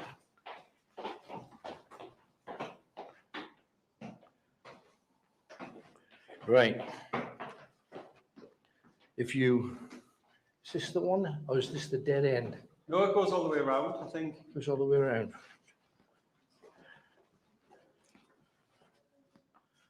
Gotcha. Yeah, this is where we're just coming round the other way. Yeah. So the thought would be to maybe you're right. Whoops, step. So when we talk about Kenny always looking at the floor, that's the reason why, because you tend to do that. But if we switch that off, can you see that's lit? Yes. Kinda. Yeah. Now we don't want you moving from this corridor for 5-10 minutes. Right, Then okay. we'll come back Yep. when we've done some more where we are. Don't move too far because obviously the steps at either end. Yeah, that's fine. And I'm going to go and set some bits and pieces. I think it's probably the best idea. Don't forget you get all the night vision footage tomorrow. Absolutely. Oh, and don't forget to share. Share like mad, please, and you get yourself a goodie bag and one of our near legendaries. So you've got to share this video that's on now. Yeah, this one, please, if you would. And the prize will be drawn on Monday. Yeah, we've mentioned in the past that we can't do any of these unless we have your help. We're not funded by anybody. We're just a group of people who are believers who want to try and get you as close to your history and whatever's here. And that's the gorgeous part of it. So let's make our way down. Sadly, a butterfly that didn't make it. Red Admiral, I think.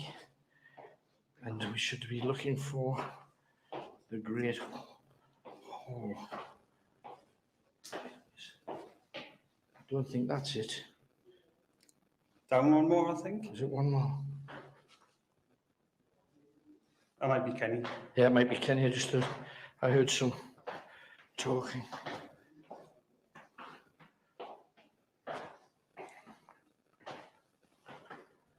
Thinking this is it. It is. Right. You did say there's a lot of activity in the old cell over there, which is where I've got Go up and check it Gwen, out. and I've got the recorder as well for later on, so we can record some EVPs hopefully. So this is a cell which apparently has a lot of activity inside of it. So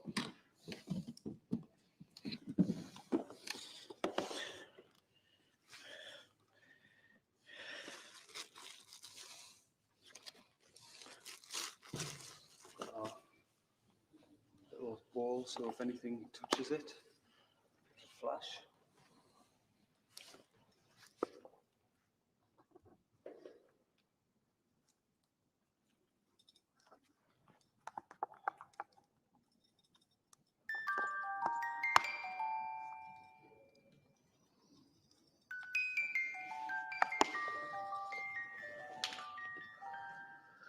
It'll flash if there's any activity like that.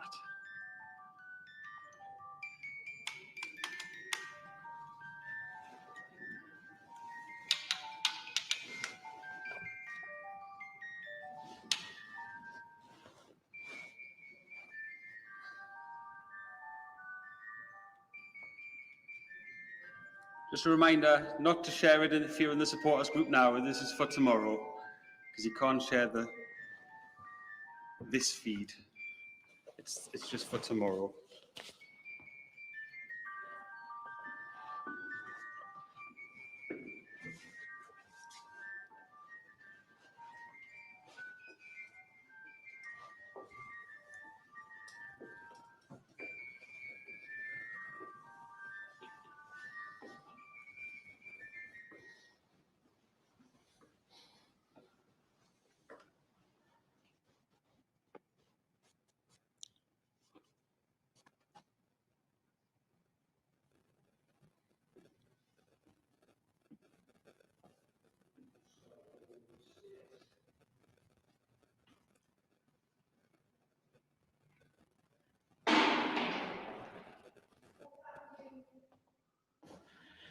I don't know whether you heard that. What was that? It came from miles away from me. Tony? It came from where the dolls are. What? I don't know if it was the little ball. Oh no, it's still there. It sounded like that.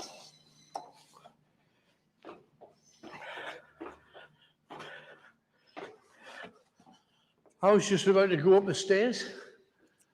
It was down in here, wasn't it? Well, it sounded like over here. I thought it was the ball that fell off. But no, the ball is still on with the dolls. But it was a right clatter. There's something falling in here. I don't know. I was over there. It sounded like it was over here.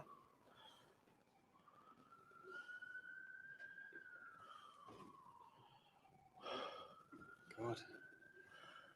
But was it in here? It was definitely in this hall. Because I was just in this doorway here. I was down the stairs. Up. Now, nobody's near it. Nobody's near the box. Nobody's near the box. Yes.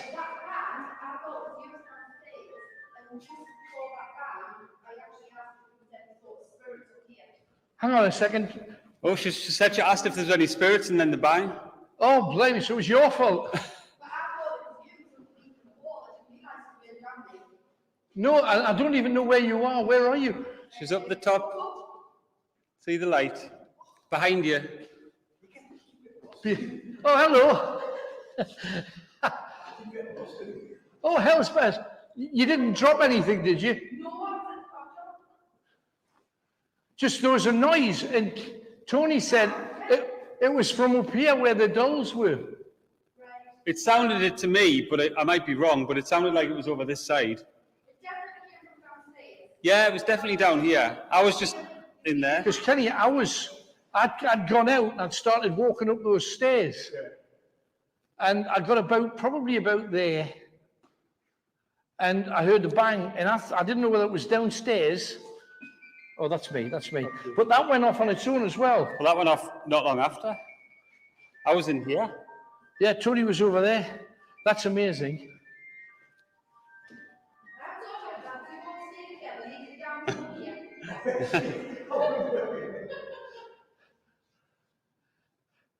I think Catherine's been our ghost so far.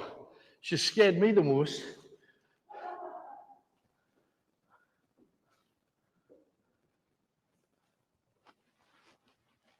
Oh dear, it is warm.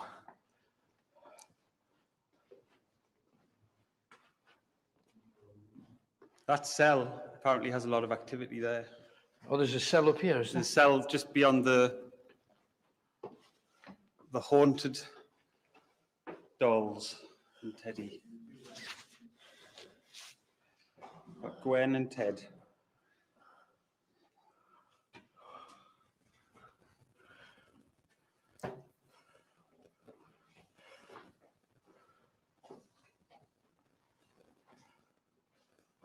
Could you imagine?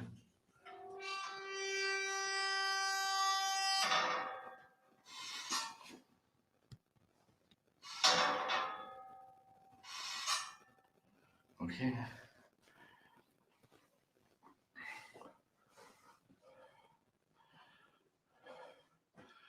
This cell has a toilet in it, Tony. Posh cell. Although... Actually, is it still plumbed in? Because I was... No. No. But I think you should show people it. Yeah. Thank you, Fraser. So let us now dive back into the calls, and we have another clue for you. Clue number one, remember each clue is a song name, the name of a song. You've got to work out the name of 4 songs and then tell me who had a hit with all of them. The first clue is this: a sat-nav does this, okay? A sat-nav does this. Second clue, 2 words that mean have a good time or have fun, okay? Have a good time or have fun. What 2 words means that? That's 2 songs by this particular act. Once you've got all 4, or you've got enough of them to know what the act is, you can give us a call on 0191 488 3188. Already got Chris on the phone scratching his head. Get a spelk if he keeps doing that. Anyway, let's crack on. 0191 488 3188. Get ready. Don't panic! Don't panic! Hutch, don't panic! I'm not panicking. There you go. What's the greatest comedy sitcom of all time? where do you stand? If you want to talk about it, pick up your phone, give us a ring. We have more stars coming out at night too. Massive stars at that. But let's go and talk to Christine, who is in Washington. Hello, Christine. Hi, Alan. Hello, my darling. Thank you for coming on. I've already got pictures that you have sent in of our little ghost adventure in Horton, so thank you for that. How long does it take you to go over the stuff and the kind of depth that you do? Well, it doesn't. That one didn't really take as long because we're only literally there 10 minutes because we had people with us who were scared. Right. It was amazing. So, I mean, it's kind of like following our footsteps, and you got some amazing footage, and it's hopefully Tony will be able to put it on the screen. Are you able to do that, Tony? I think he's nodding. He's just about to do it. I've got it on my screen, but I'll wait. Oh, there it is. How do you justify what that is? Do you know, it looks, the image looks like, to me, a man bent over the ground, looking at the ground. Is that what you get from it? That's exactly what I thought, yeah. What it is, when we went, it was just like a gravestone flat on the grass. Right, uh-huh. And then, obviously, you could send stuff, but you couldn't see anything. And obviously, when I took the photo, that's what I got, but it looks like a man actually crouching bending over on top of the gravestone. It looks like exactly that. Isn't that weird? And the best thing about it is, when you took the picture, there was nothing there, if you know what I mean, as far as you could see. And then when you look at the picture afterwards, where did that come from? And we got a lot of that mistiness when we were at Horton. So you were there for 10 minutes, were you? And then you hit... Literally, yeah, because we were with people who were scared, so that was 10 minutes. So we'll have to go again when we haven't got them. No, absolutely. So put the other photos on, Tony. Let's talk our way through them. We've seen that first one. The second one, we're just going to do two of them, I gather. The second one was your image that you took of the cross that commemorates the people that died at Horton Colliery. And you have something that I wouldn't know how to replicate if you wanted to, and that is a completely bright beam of light coming out from under the grave, which to me doesn't make any kind of sense at all. How do you do it? Where did that come from? Because it's almost like somebody's buried a torch. Do you know what I mean? Yeah, it was like really amazing. Like you say, it was really dark, and like when I took that, and then obviously that came up on the picture, but I couldn't explain it, but this looks really good. No, absolutely. And this is why, even if people don't see stuff, they should be firing cameras left, right and centre, because you never know what you're going to get, do you? That's the thing. So, I mean, you live in Washington, so it wasn't too far for you to come down to Horton. But had you heard of the place before? Did you know it? No, do you know what? I'd never heard anything about it till you actually went on the Thursday. How did you find the gate? Because it took us about 3 or 4 dead ends before we found where it was. Oh, we got there no bother because we used to have the ice cream van round over there. So we know like all the streets and stuff. Doddle. We could have done with your ice cream van when we were trying to find it, that was for sure. But that's great. Hey, well, thank you very much for all of that, Christine. Really appreciate it. It's great that you kind of... I love the fact that you guys just, we got to go there, let's have a look. And so thank you very much for that. Bless your heart. Thanks for coming on. Thanks. Cheers, Dan. Bye-bye. Chrissy, see, whenever we go anywhere, there's a whole wave of other people that think, I'll have a look at that and take a few pics. Do. Every time, do it. And look at what she got. Doesn't that look like a guy bending over? A grave? That's what it's bending over. Unbelievable stuff. We have David, who is in Newcastle upon the Tyne. Hello, David. Hello, Alan. You all right there? Yes, I'm good, man. What you come on for? It's good to see you back. It's good to see you back. I haven't heard from you for ages. Well, I've been here, so I'm glad you found me. Thank you for that. Glad I found you, aye. Okay. Have a couple of shout-outs to me. Yeah, go for it. Just do it, man. Hello. No worries. Hello, Chanel Kendi, the best baby ever. Sarah Kendi, Stephen Boat, Stephen Kendi, Ricky Taylor, Jack Taylor, MC Rock Eye, and MC Tazo. That's great. No worries. Thanks for coming on, Dave. David just wanted to shout, and why not? We are heading off to Peter Lee in a second, but we're still after your favourite sitcoms. Doesn't time fly when you're enjoying yourself? That's the thing. Well, I'm going to say I'm on hunger strike. I remember the last time that you went on hunger strike. We did that one. Don't want that one again. But we have had a few from Mrs. Bucket too. There's usually something for a Mrs. Richard Bouquet. How do you spell bouquet? B-U-C-K-E-T. And the one thing about Mr. Bean is that laugh.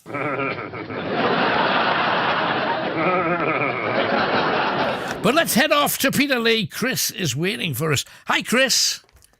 Hi, Alan. Hello, mate. Right? Yes, good morning. What you got for us all? Well, I've got a few things for you, mate. I'll try and do it quickly, though. Okay. Have you ever seen the film Hellraiser? Yes, I have, with the spiky heads and everything. Yes. That's the one. I was talking to Doug Bradley the other day. He's the guy who played Pinhead. Yes. Yeah, I was talking to him online. He's a very friendly guy. He reaches out to his fans, you know. That's good. And I asked him if he believes in life after death. Mm-hmm. And he said, well, he's got an open mind, and he wouldn't necessarily rule it out, but as far as he's concerned, he hasn't seen much evidence of that. Right. Going back to the last caller, he was talking about A levels. Yes.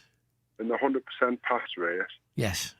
I think that's okay, because of what's happened in the last 18 months has been, like, pretty hard on everyone. So I don't blame them for just saying, well, you've passed your A levels, because they weren't allowed to go to school, really. Yeah, but if you haven't got the skill and you go on to the next level of education, they're teaching you stuff that's over your head, and because you didn't learn a lot of the stuff, you miss out on the next level up. So it's not fair on you, is it? Well, what you have to understand is A levels are just basic maths, science, and English. Right. You know, that's what A levels are. You know. Yeah, but if you're going to do something else that involves maths, if you haven't passed your A level and you don't understand maths to A level, they're going to start teaching you stuff well above what you're capable of doing. No, that's the thing. Yeah, well, you know, if you were employing someone for a job and they said they passed A levels, you would say, well, that's good. You've got a basic understanding of things. But if you're employing them for a very important job, you would want them to have, like, a university level of education, you know. Right. So I don't mind the A level 100% pass rate. I think that's a good thing, because no one had the chance to get, you know, to put the hard work in, you know, and do what was meant. But I've got another thing for you. Okay. What's that? Here it comes. Oh, yeah. Interesting facts. Right. Interesting facts. Oh, let's have a few. So I wrote these down as numbers, because the number 2 is... Actually, I'll turn this into a question. What are the shape of Mona Lisa's eyebrows? I'm not sure she has eyebrows. That's right. Mona Lisa doesn't have any eyebrows. Right.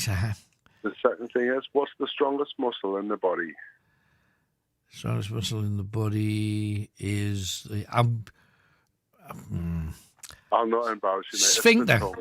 It's the it's the tongue, right? I was torn between the tongue and the sphincter. I went with the sphincter. Yeah. Okay. Well, that was a good answer, actually, because the sphincter is connected to the tongue.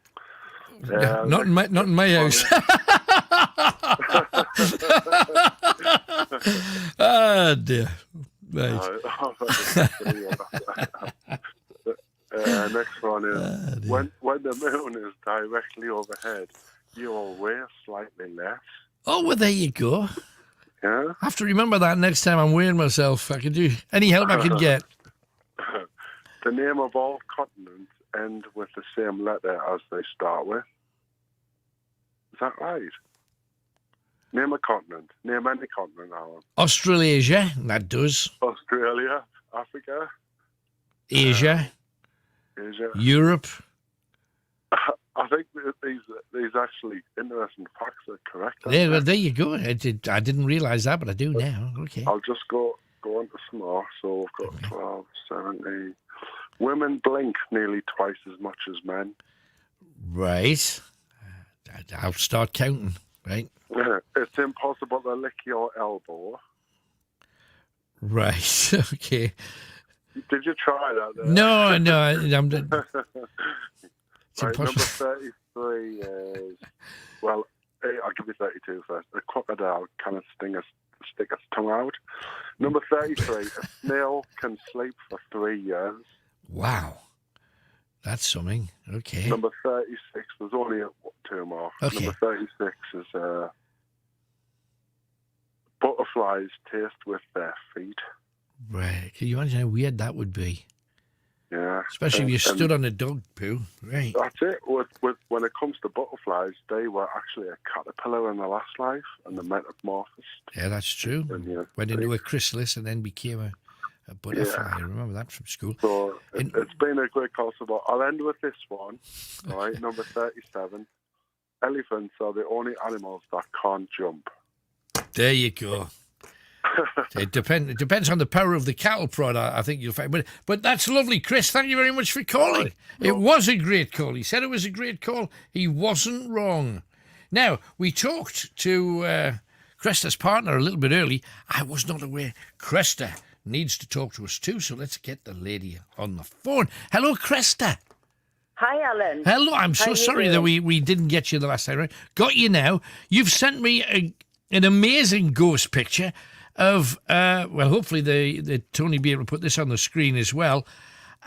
Where did this picture come from? Right, what it was, me and Steve investigated Washington Old Hall, and we had permission from the management there, the National Trust. Right. They let us go in, and obviously I said I was doing my bit, and Steve was like taking photos. And when we come out of the hall after we'd spoken to them, we actually we seen the photo, and we went straight to the management and we said, "Look at that."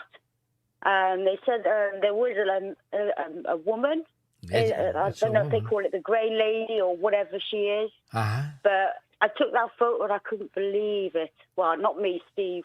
He took it. When we looked, I thought, "Is this for real?" It was just so good. It is. It's too good. Is the reality of it? It's amazing. Yeah. And the good thing about it for me is that the ghost image is not behind the table and chairs. It's kind of in it, if that makes sense. The bottom end of the female figure seems to be in amongst where the chair and table is. So it's ignoring where you would stand if you were real, if that makes any kind of sense. I thought I had to show them that the management, because it was too good. No, it's absolutely. And we just went in there, took photos. I done my bit with the ghost box, and obviously then we went straight to them and said, "Look at that." So. I think next time they're locking up, they're gonna be watching over their shoulder, aren't they? My goodness! And that's with a candle lighting the room up too. I'll tell you what, I'd love to stay there the night. Just a lockdown in there, absolutely, the night. Absolutely. But there is one place I'd like to suggest to you to go, which we've investigated, is Belsay Hall. Belsay Hall. Yes, in Belsay, Morpeth. Yes. Well, we will put that on our list, but that's an amazing shot you got there. That really is incredible. Loved it. So, no, it's fantastic. So, great shot. Anything else while you're on then, Cresta? No. The other place I've done is Nunnington Hall. I don't know if you've been there. I don't know Nunnington Hall. Where is it? North Yorkshire. All right, don't know it. Don't know it. We do all those ones with what they call it, I forgot. The places that let us do them, we get permission as well. All right. So that's good. It's great. No, Belsay Hall is a good place to go. No, it is. And we'll put Nunnington down as well now that we know of it. Thank you very much for tipping us off, Cresta. All the best. Not a problem. Good stuff. You take care. Thanks for calling. How about that? What a great picture of a ghost. If you have been watching on the screen, if you're just listening on radio, it was a figure of a woman holding her arm out, and it's gripping. And for that to come out of the blue, tremendous. Sitcoms. Barry's been on from Dunfermline. Best sitcoms that I grew up with and still love: On the Buses, The Brit-Ass Empire with Chris Barry, and how many people remember Rabsy Nesbitt? Classic sitcoms that should be remade in an up-to-date format. Would be interesting to see how things would have changed. And I also heard plans of you doing shows during the week. Is that just Sundays from now on? Sundays we do a live ghost hunt on a Friday now from 9 o'clock on Facebook and YouTube. If you're interested in the ghostly habnabs or historical habnabs. The guys call them haunted habnabs. I call them historical habnabs. But we mix the two together and we're out and about. We've got a Cork in place this week. So try and join us if you can. That'd be lovely. 0191 488 3188. Peter is next, and he's in Chelsea. Hi, Peter. Hello, Helen. How are you doing? I'm doing very well. All the better for talking to you. What have you got for us all? I was going to say, I've been a medium for nearly 40 years. Right. That's what it says on the back of my T-shirt. Right. Anyway, that was it. Anyway, when I was a kid, right, my mum, she took me to Thelma with the Hoppings, you know? Yes, absolutely. 1969. Uh-huh. And it stands out, it was life-changing, actually, because I remember getting on the bus. In them days, there was no A19, you know, you used to come up past the three shoes. Yes. Mm-hmm. You know? Yeah. Anyway, I went on the Thelma, and all of a sudden, I went on this ghost place. It wasn't a train. It was pitch black. Right. And I'm claustrophobic ever since, you know. And, right. It was terrible. Mm-hmm. And anyway, I went in. It was pitch black. We were walking along, my mum, my little niece, and somebody touched us on the shoulder, you know. Right. As we were going out. Yeah. And honest, it was really scary. I bet. Anyway, my mum, she went on this thing, and my little niece, and there was this lady, she had no head on.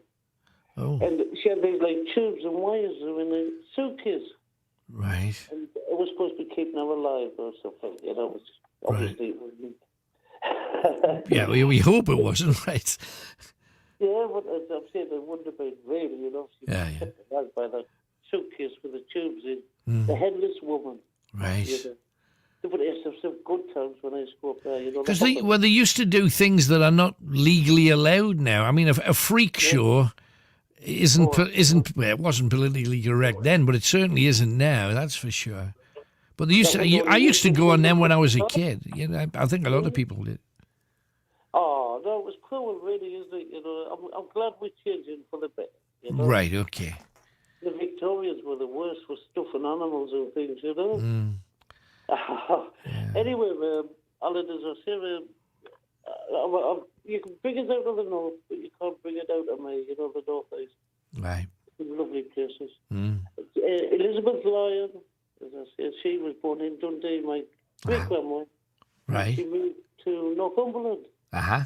And my grandma settled in South Shields and that. Right. Beautiful places.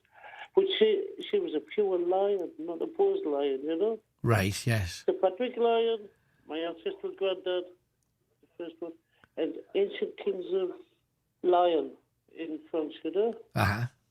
It's unbelievable, you know, my ancestry, you know. Yeah, you should be living in a palace, though, shouldn't you then, Peter? I've got a lovely card off the Queen, you know, when the Duke of Edinburgh died. Right. Oh, yeah, what was that? It was so nice. And I was thinking, it was so nice. She was thinking of me, etc. Yeah, it was nice. So what did she say? I've got it here somewhere. 1 second. Right. Right. It says, I send you my sincere thanks for your kind words and sympathy on the death of my husband, Elizabeth R. That was sweet, you know. That was very nice. Right. No, that was very nice. Yeah, that's my friend Hamdi in the background. You know, he's from Tunisia, and Tunisian people, very nice people. Right. Uh-huh. You know, we never see that on the Western television, you know. Syrian people, they love to dance, lovely culture. Mm-hmm. Oh, there's a lot of very, very different cultures to ours, and everybody's living, you know, the weird thing is everybody thinks we're so different. We're actually very similar. Everybody just loves their family and they're trying to make a living, and that's pretty much it. We only see the things, Alan. Yeah. I'm not going to go down that road talking about politics. All right, okay. You know, the rich, blaming the rich. Easy done. Easy done. My mum used to say to me, there's no shame in being poor.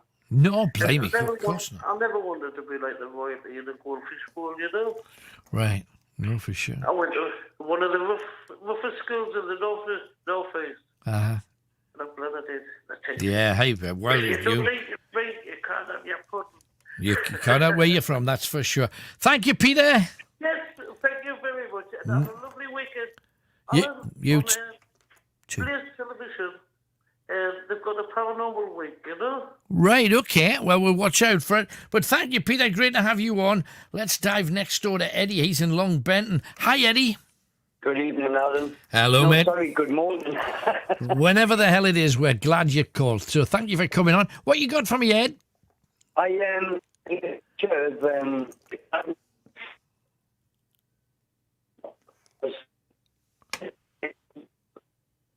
Oh, blimey.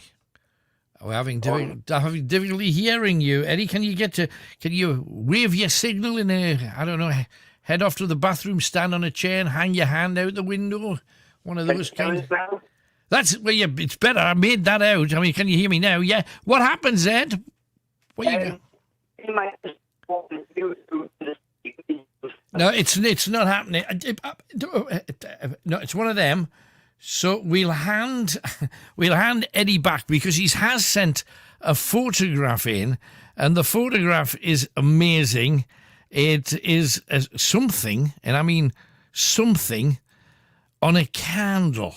But we are still looking for those amazing sitcoms of your choice. Is this for charity? Just a little bit.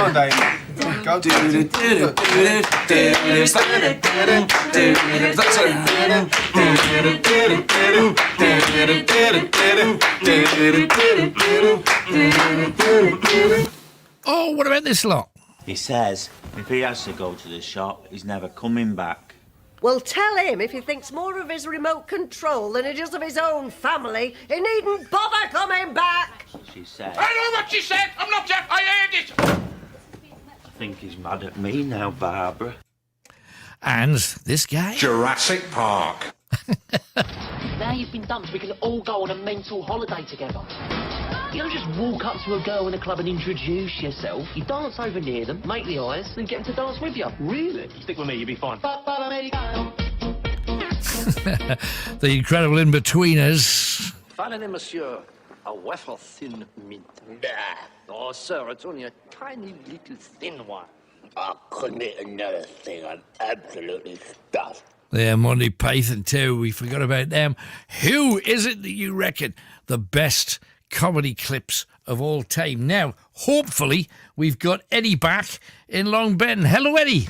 Hi, Alan. Sorry about that. It was not the best signal when you're living in a flat. No, I know. I've got similar problems when in my place as well, so no worries. What you got for us anyway?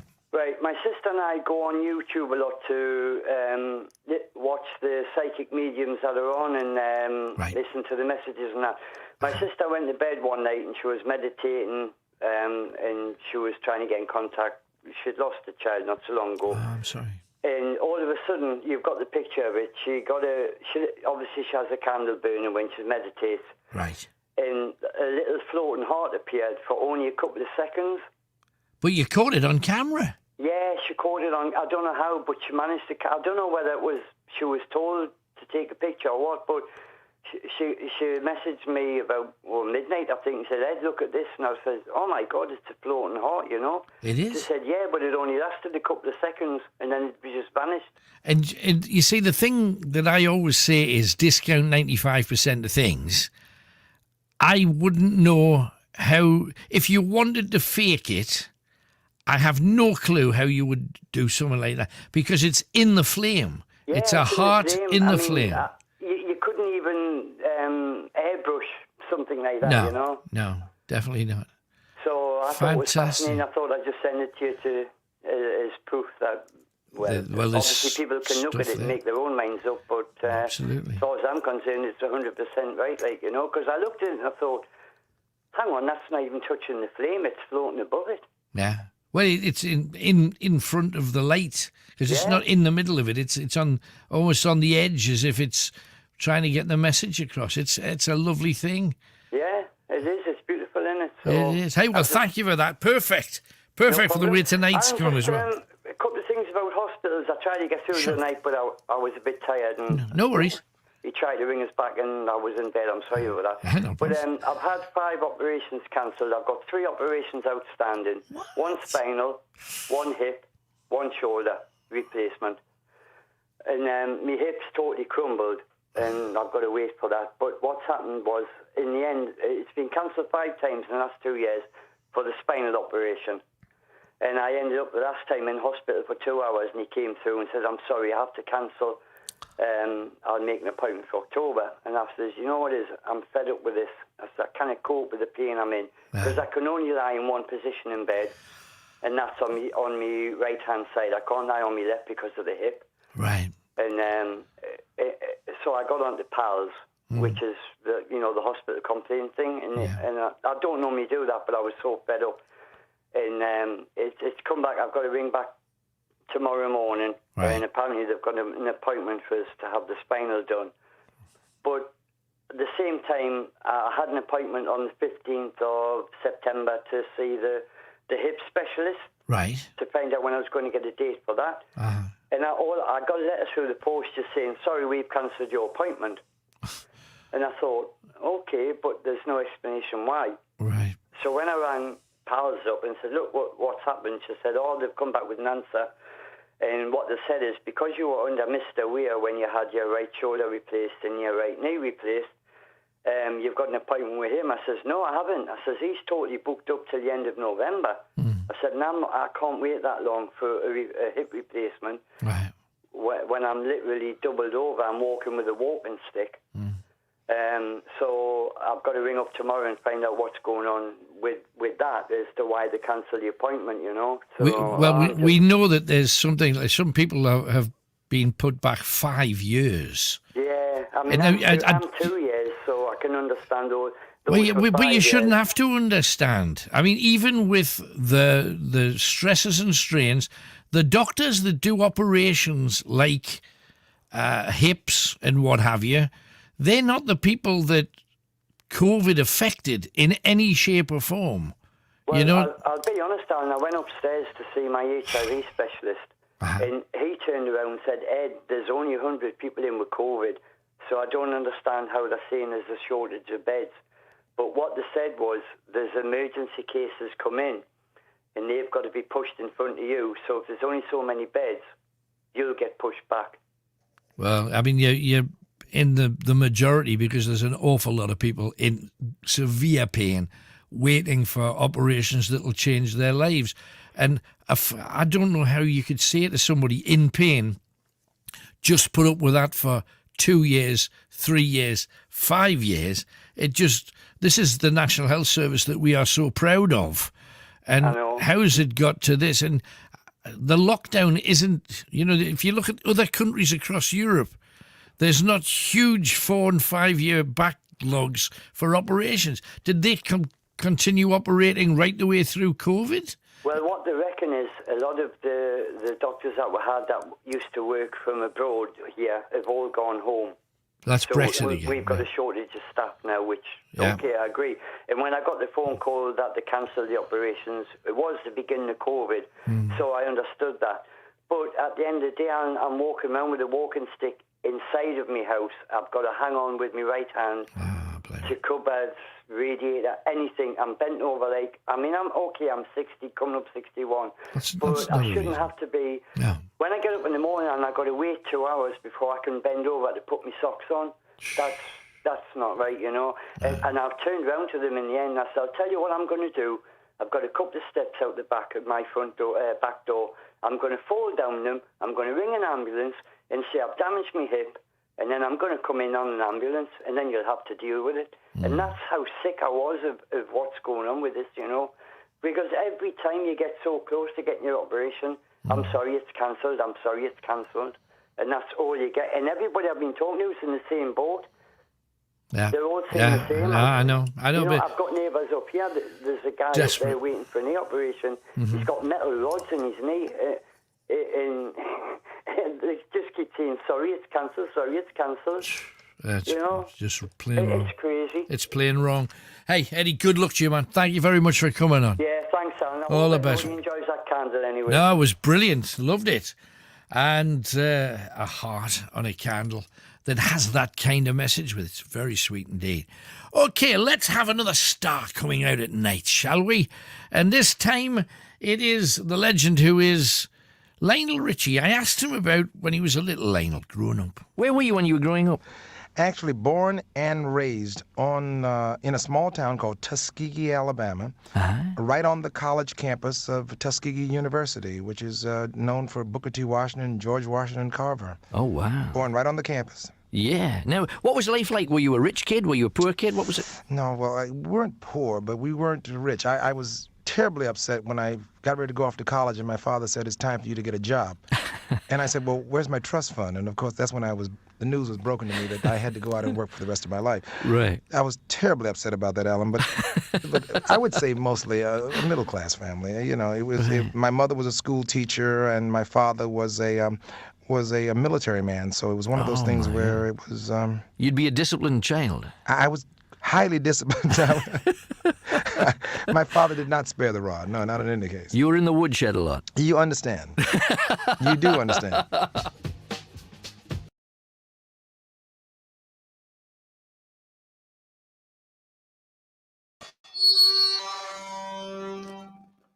Scooby-Doo.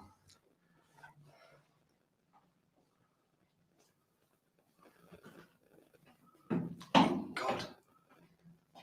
The steps. Oh, wow.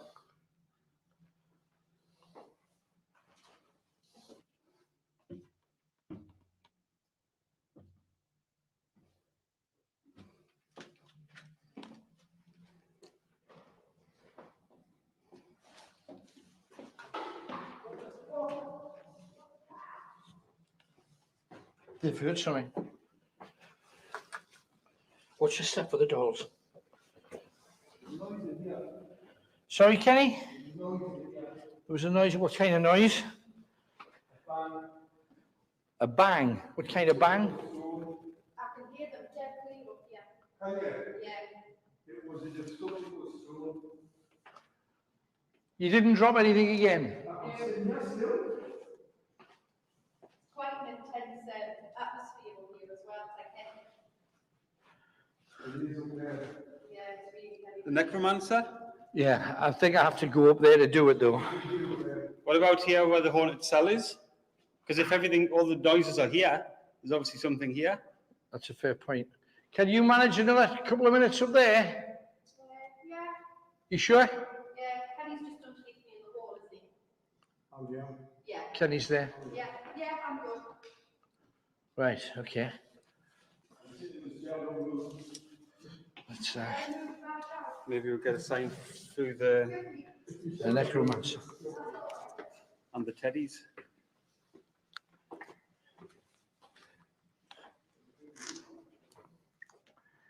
Come on then. Let's see if we can.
One of the stories that's often told of this... Oh, what a noise. One of the stories often told in this place is the story of a young girl called Bryony. Now, it's a tragic story more than anything, because Bryony used to sit on the main road with horses and carriages coming in and out in and out of Newcastle. And Bryony was a young Irish girl. She was 12, and she sold flowers. And one day, one of Newcastle's aldermen came up to her and asked to buy some flowers. And she sold him a little posy of wildflowers that she'd picked from somewhere. And as he held them in his hand, he had a sniff of them, and a bee. Did you hear that? Are you getting that, Tony? Is it not Kenny? But is Kenny still? Kenny's down there. No. Kenny? Yeah. Oh, God. Yes, he's sitting there, but the noise was here. That was I heard creaking. It was from here. And watch the cricket stone. Wow. It's all the noises are in this corner. So Bryony sold him this posy of flowers, and he held it to his nose, and a bee came out and stung him on the side of his nose, and he had a bit of a allergic reaction to it. His nose came up like this. He had the little girl arrested for attacking him, for assault, and she was put into one of the cells here. The problem is the cell was full of men. She was 12-year-old and beautiful, and all kinds of unspeakable things happened to her. Now, the alderman forgot about her, so didn't ask for her release. And it was almost a month before he remembered she was still imprisoned. And by that time, you can't imagine what she'd been through. She was taken to Newcastle Assizes, which was a building just across the way. And when she got into the court, she collapsed and she died in the arms of the court foreman. Did anything happen to the alderman? No. A few people thought he'd been a bit overhanded with her, but nothing ever happened to him. And Bryony's dead, and it's just a flower girl, so why should you worry about lower classes? They meant nothing to these people. Their spirit's supposed to be in the end. Let's have a try. See if we can reach Bryony. Is Bryony there?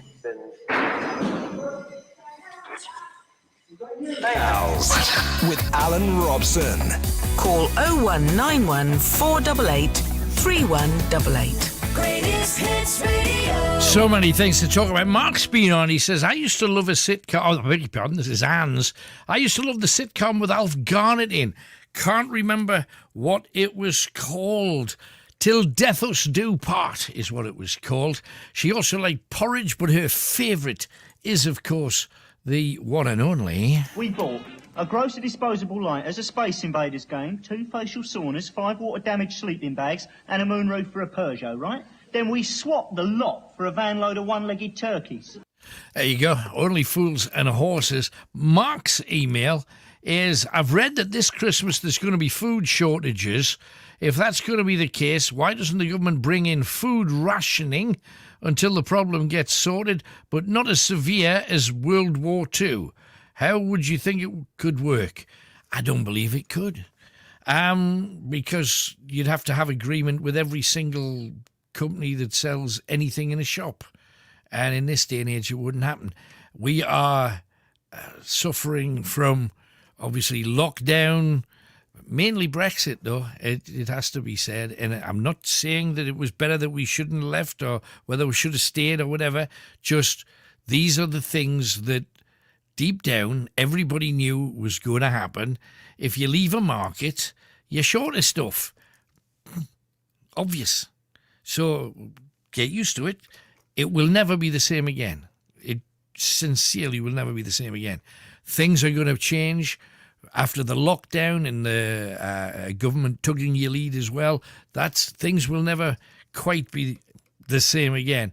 Overseas travel will never quite be the same again. And it's a sadness because it should be. It should be, but I don't think it will. I have strong feelings that things have changed and not necessarily for the better. 0191, but we will get by and we'll survive and we'll be happy and we will adapt because that's what we do. 0191 488 3188. Get your calls in. Who's up next? Oh, I think it's Kelly. Who's in Stanley? Hello, Kelly. Hi, Alan. Hello, darling. What are you talking about? Right, these sitcoms you've been on about. Oh, yes, go for it.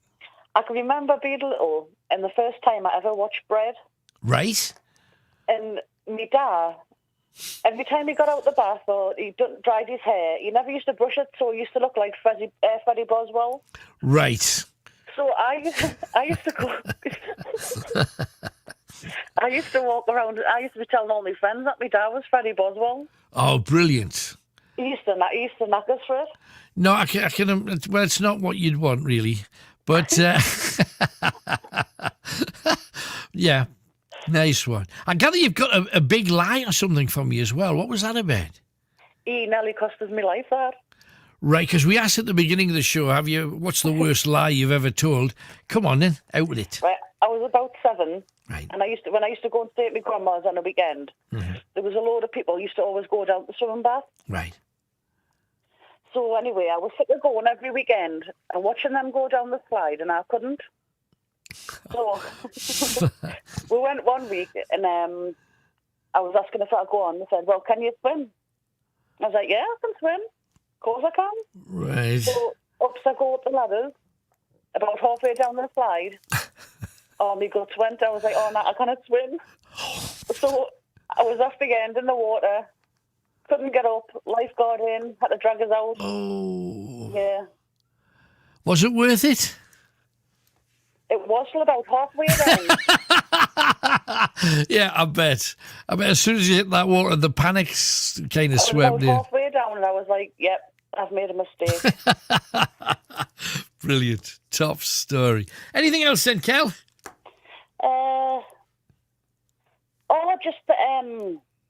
That's what I was going to ask. I don't know if I should be asking on here or not.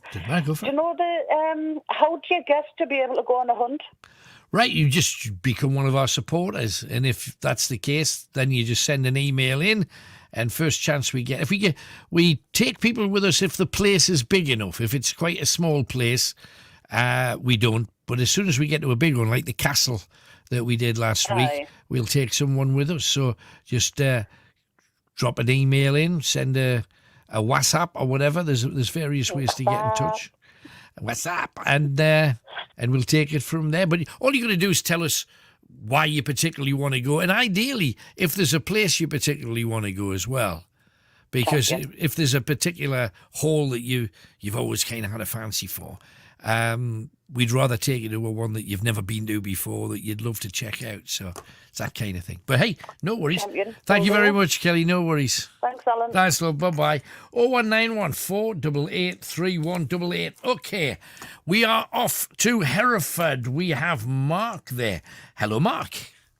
Hi, Alan, mate. How's it going? It's good. Thank you for coming on. Got a variety of stuff for me, I gather, tonight. I have, mate. I've got a list in front of me. Crack on. Let's have them.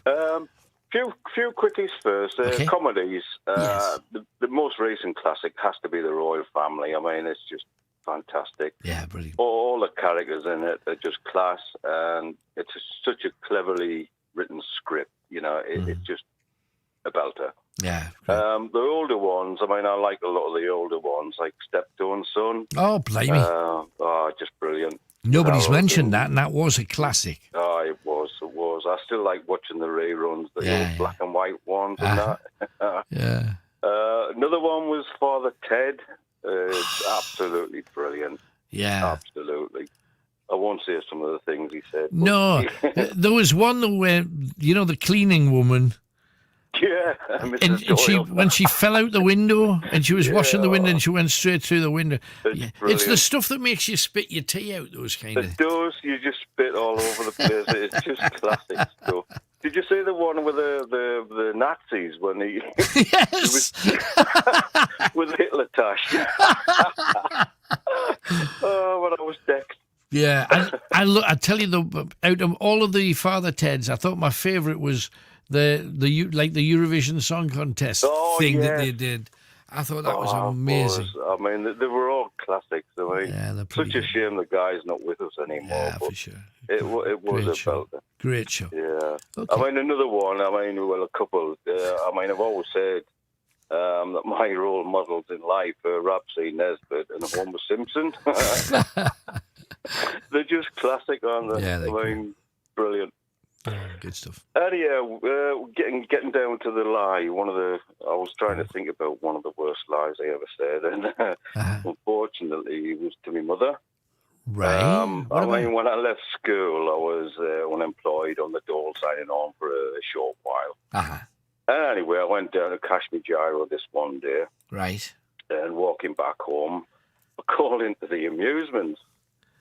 Right. Biggest mistake I ever made. Every penny of my gyro went into that bloody machine. Right, yeah. And I've never done it since, mine. That was my lesson learned about gambling. Oof. But I didn't tell my mother what I'd done. So I says, "Oh, Mum, you never guess what happened." She says, "What? I lost my gyro." Oh. I didn't fess up for about 20 years. And I bet you still got paddled when she heard about it after all that. A bit, but she did laugh. She did laugh because obviously the damage had been done. Yeah. It was shocking because I hate lying. Honestly, I'm not a liar. Right. But I just thought if I tell her, she's gonna scalp me here. Yeah, absolutely. But it taught me a lesson not to gamble, and I haven't since. So Well, there you go. You see, it was a purpose for it. There was a reason there. Right. The other thing I wanted to ask you, Alan. First of all, I need to tell you what. What's that? Right. You know when you keep talking about seeing things out the corner of your eyes. Yes. And you say it's cones. Well, that's a part of your eye that you see. Yeah, peripheral vision. No, I need to correct you, mate. Well, go on then. What it is, I mean, basically, my background is retinopathy in the eyes, and it has been for the last 10 years, so trust me, I'm telling you the truth. That's fair enough. Basically, your retina is made up of cones and rods. Now, the cones are meant for colour vision. Right. So basically, the cones are packed up into the centre of the retina. And more importantly is the fovea, which is the dead centre of the retina, which is where you get macular degeneration, etc. Right. But anyhow, your periphery vision is made up of rods. I mean, they're both light receptors, cones and rods. Mm-hmm. But the rods receive grayscale images, black and white, if you like. Right. And that's our night vision. And that's the things that trigger. So it's the rods, not the cones. Exactly. Gotcha. And every time you say it, I keep going, "You tell Alan. I will never again. Right, I will never again. To tell you. Well, Stan corrected me, but I'll let thank you you. off. No, I appreciate it. It's a fascinating thing about the eye, though, and it's one of those things that how can you see something from the side of your eye that you can't see with the centre of your eye? It's a fascination thing. But hey, the thing is, right. I mean, for anybody who wants to try this, if you look up at the stars at night in the dark sky, you look straight on through the centre of your vision, you'll see nothing. But if you focus or just look out the side of your eye, you'll see hundreds of stars. You see everything, right? But when you go to look at them, they're not there again. Right. And that's your night vision kicking in. That's the rods doing the job. You know, basically the night vision thing, which is made black and white. It's highly sophisticated, though. You know, it's a the eye, clever bit of organ. kit for sure. What an organ! I mean, it really is. Right. Anyhow, main thing I wanted to talk about. I mean, I know you're into the spooky stuff and the paranormal and aliens and all this. I tell you what, we've got to quickly dive into a break in the news. Stay where you are or we'll ring you back in 5. Hang on in there. Now, I want his ghost story, so let's get that yon end of this. What was that? Is that the door? Hang on. That was a big noise. Was it a door? Don't know what that was. I had the train in one ear and that in the other. Have you moved at all, Kenny? Have you moved anywhere, Kenny? Because when we looked before, you were there. But if there was something that big that falls, it'd be there, wouldn't it? Or wherever. Which direction did it come from? It sounded like the door across there. I think that's us. That's us. But nothing.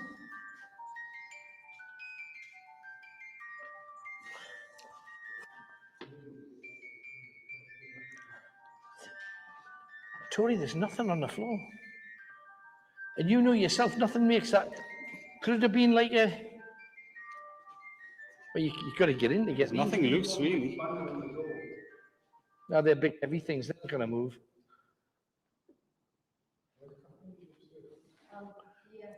They've got a camera up there as well, so they'll be able to pick stuff up. It was a huge bang. Right, I'm going to go up and every time I've tried to use the necromancer, something's happened, you know. Let's give it a go from here. Point on the lights might go off if it's a child spirit, it might go off through the the doll as well, like the necromancer, and I'll just point at it here. We were trying. I just don't want to touch anything, so I'm sure that I'm not right. Let's try for Bryony. Come on, we're looking for Bryony. Are you there? Bryony. Where's the other ball? You've usually got... Yeah, I couldn't find the other one. I don't know what they've done with it. Bryony. Light up the ball through the teddy if you're here as well. Come on. Bryony.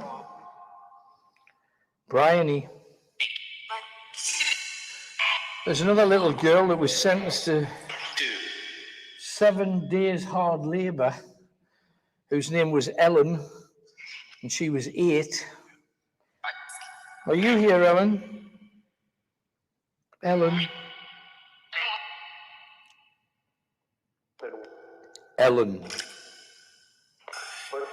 Bryony. Maybe we should ask to see if someone's in pain. Maybe we should ask if William Lyle's here. William Lyle. He was one of the people hanged, drawn, and quartered here. Are you there, William?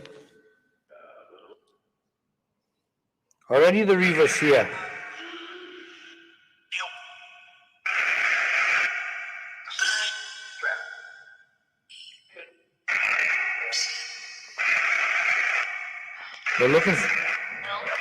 They're looking for a Reaver.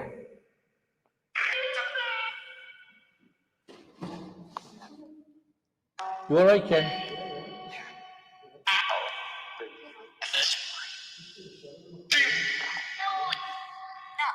Sorry, Kenny, you just what?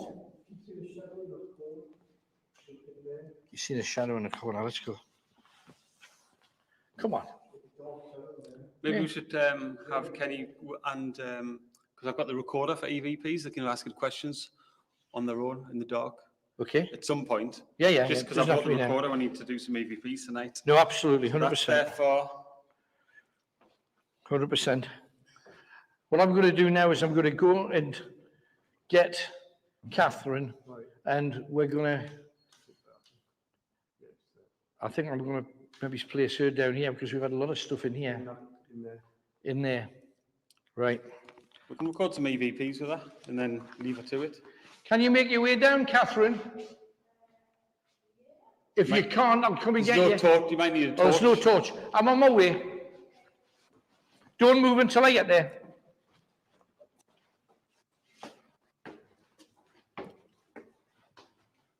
I've got the recorder for some EVPs. If you want to do some, Kenny, with... I'm Fraser Knight. Thank you, Fraser. So we have another clue. 3 clues towards tonight's prize, and all you got to do is work out the name of some songs. You've really only got to work out one song, and then you've kind of be able to look it up. But can you work it out? We're calling it the Who's It, as opposed to the What's It. Who's It? Who had a hit with the following songs? The first song, a sat-nav does this. What does a sat-nav do? There's a song title that sums it up. Second clue, 2 words that mean have a good time or have some fun. 2 words that mean have a good time or have some fun. The third clue, claiming that the fault belonged to a disco dance groove. Claiming that the fault belonged to a disco dance groove. What's the hit? Claiming that the fault belonged to a dance groove. Yeah, it's a different type of competition this week. Can you work it out? Have a think. 3 greatest hits. 1 more greatest hit to come. See if you can work out the name of the artist or artists.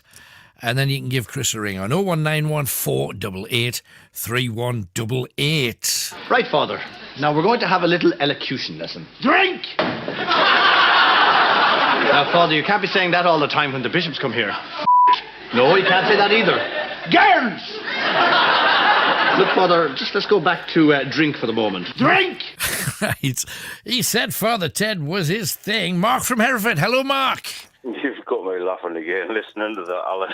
Brilliant. Got a ghost story for us, so what was it? Yeah, quickly though, I'm getting badgered by all the owls in the chat room. Steph McLaughlin and Kelly Talbot are asking, does Alan read all the comments? Because they need to know if they need to be good or not. Yes and yes. Ah, right. Well, that's them tools. Right. The ghosty thing, what it is, I don't know if you've seen it, but there's a series, American series on at the moment, called Skinwalker Ranch. Right, Now, I mean, you've got to be careful with some of the American stuff. Some's all right, but, you've got to see through it. But this one's really fascinating. I mean, this Skinwalker Ranch, it's a real place. It's had a few owners. But this multi-millionaires just bought it to really check it out. And he's brought in a team of, proper scientists, the doctors, they've got qualifications in everything. Sure. And they're really investigating this ranch. And it's absolutely fascinating. I'm into the second series now. The second series has just started. Right. And just some of the things that are happening, it's mind-blowing. And, I mean, they're catching proper evidence. I mean, you've got the things like cattle mutilations and things. And, some of the cattle, they've had all the sexual organs removed. They can't understand why. There's not a drop of blood. It's freaky as hell. Right. But every time they investigate this ranch, which this guy now owns, if they do any drilling on the land to try and find out why there's extra magnetic fields going on or radiation spikes and this, that, and the other, as soon as they drill or something bad happens. I mean, one of the scientists, he's a doctor, he actually got radiation burns. And they're like, well, they use the Geiger counters and things, which shows background radiation, which shouldn't be an issue. And yet this guy's off to hospital for radiation burns. Yeah, so where did that come from? Oh, it's weird. I mean, another one of the workers on the ranch, he was digging, and he had this, it was a growth on his head, from his skull to the top of his head. Right. So he went off to hospital, and it baffled all the surgeons. They couldn't explain why or how. They just had no idea why this had happened to him, and it was life-threatening. Wow. He pulled around from it, but just freaky things. I mean, they've actually captured UFO shots. I mean, they fired, because there's like mountain range on this ranch, they fired lasers at it. Then when they've done that, they'll see a UFO appear, and they'll think, well, where the hell's this come from? It's as if something's inspecting what they are actually doing. Right. And the more that they're investigating, the more you're like, wow, this is really fascinating stuff. And the other intriguing thing is, in the first series, they were doing some experiments, and U.S. government helicopters started appearing. Right. You know, the Black Ops one with no markings, and they were getting like, well, hang on, what we've done wrong now? Yeah. Because the American government actually investigated this ranch, and as you know, they never tell you exactly what they have found, but you need to watch it, Alan, if you haven't seen it. I've made a note of it, so I'll certainly have a look. It's brilliant. I mean, it's right up your street, you know, because obviously, you know, the things that you're into. And, sure. I mean, this is real life footage, you know, it's not made up stuff. I mean, there's proper evidence there. Right. They talked to the previous owners because the previous owners left it. They just couldn't handle what was going on. You know, there were shapeshifters going on, they were catching apparitions. And they're even talking about portals that are opening up in the sky. You know, and these guys have said, look, I saw this thing in the sky open up. Something came out of it, but it looked... have you seen the movie Predator? Yes, of course. Yes. So when it cloaks in the tree... All right, yeah. You can see something there, but you can't see it. Yeah. And they explained it exactly like that. They could just see something moving. They couldn't make out what it was. And as it came out and ran along the top, then the hole closed. And they're like, now this has come from, probably half a dozen reliable sources, previous owners, and now even the scientists are starting to see things. And I'll have fascinating stuff. Like. I shall have to give it a look, Mark, but thanks for pointing me in the right direction. On the History Channel. History Channel. Got it. Yeah. Thank you very much. Good one. Look forward to it. Skinwalker Ranch. Gotta have a look at that. Nice one, Mark. 01914 883188. Couple of quick texts while we're on. Tony says, I've just rewatched the Scottish show Still Game. It's on Netflix. Absolutely hilarious. Fawlty Towers takes some beating for your spit out your tea moments. Definitely. And also, Easter says, Wolas Kaza says, best thing ever to be on the telly is Steptoe and Son, where he's washing his tadger or bathing in the kitchen sink and trying to catch the pigeons next door for his dinner. There you go. 01914 883188. If you want to add to our little mini debate. Meanwhile, we mentioned the issues that people are having with finding drivers to deliver stuff, if we can get stuff into the country, with all of the problems getting visas to get stuff back and forth from Europe, which is our main marketplace. 63% of all of our stuff have to come in, and now foreign drivers don't want to come to Britain because they don't have to face all the visa problems that have been caused.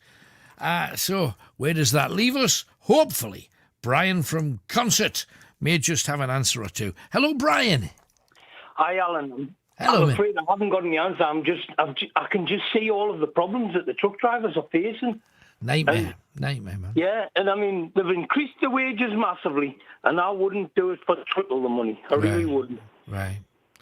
Things like in France, to be a wagon driver, you're treated like royalty. You pull up in the village and, you know, you can park not anywhere, but you can park your wagon and there's plenty of places to park it.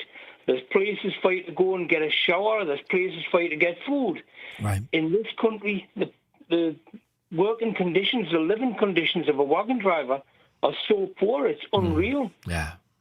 And I was just on a website reading through it all and thinking, well, no wonder we can't get wagon drivers. Yeah. I mean, because of Brexit, a lot of the Polish wagon drivers, who I guess were prepared to put up with the real poor conditions, that's why they went home, because of Brexit, because they'd have to start paying the tax and national insurance. Yes, they could get away with a bit more when it was all part and parcel of the same. Right.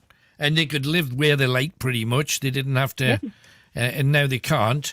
So, but the problem that comes with that is, of course, when we're looking for a whole batch of nurses from Europe, they won't come for the same reasons. Well, no, they'll not. Because it's now just complicated to live anywhere instead of having the freedom to live wherever the hell you wish. And it's going to be the same problem for anybody. You know, traditionally you hear, oh, I'm going to retire, I'm going to go to Marbella or Benidorm or whatever. Now people are saying, well, I'm not going to fill in all those forms. And It's even if I just did, not there's easy no anymore, guarantee. So it seems to be a lot of problems in a lot of places. But this thing about, they're talking about a potential blockade of the UK because of the problems that foreign drivers are having, even just trying to get across here. By the time they get all of their visas, the food in the back's rotten. So they've got to try and find some way to sort that out, otherwise they're not going to come at all. I can understand them wanting to blockade. I mean, some of the stories I was reading were horrendous. Like what? One wagon driver, he went to an all-night garage that served coffee, but it didn't serve coffee late at night. He pulled in, he's there, he'd filled up with whatever he wanted, food and stuff, and he says, can I have a cup of coffee as well? And he says, oh, we don't serve coffee late at night. He says, but the sandwiches that you've just served us are right next to the machine with the coffee. No, sorry, we don't do it late at night. Ambulance pulled in at the same time. The ambulance guy asked, and he says, oh, yeah, no problem, and got him 2 cups of coffee. And he's like, well, hold on a minute, you just served them. He says, oh, aye, but they're in chest, they're key workers. He says, well, how did you get the fuel that's in your pumps? Yeah, absolutely. How did the ambulance guys get the stuff that's in the van? Yeah. You know what I mean? We're all important in our own way. 100%. 100%. You know what I mean? The weird thing is, do you know the weird thing is, if you, and you're right what you say about Europe, and even more so in America, if you're a wagon driver, you pull up and they have got places for you to have a shower, go to the toilet, have a sit-down meal, 24/7. You can have a full meal. You can have 3 courses if you want, and they'll give you a choice of like 140 different. They've got places that are open 24 hours for you to eat, drink, chill, relax, then get back in the wagon and hit the road again. They treat you like kings of the road. And in Britain, there's about 12.5 greasy spoons up and down the road somewhere that call themselves like road services, and most of them on 24 hours. You know, they close down over the late night period, and you're completely snookered if you want to do normal things that we should take for granted. But you're quite right, then they're not well looked after in this country, sadly. No. One story was an army truck, and there was like 15 guys in this army truck, and they pulled in, and it said no wagon drivers in the no wagons allowed to park. And he went in and says, well, can I just have some like coffees and sandwiches for lads, and we'll take it away? No, we're not allowed to serve here in a wagon. If you park, there's a lay-by 1.5 miles down the road. If you park in there, you can walk back. He says, it's an army truck, I'm not allowed to leave it. Right. But how ridiculous does that sound? You know, how ridiculous. It just seems that in Europe and in America, they give a damn. And in Britain, it's like, well, what can we get away with? I don't want to be up late. Let's not have, heaven forbid, somebody's going to work through the night. And yet it's normal everywhere else.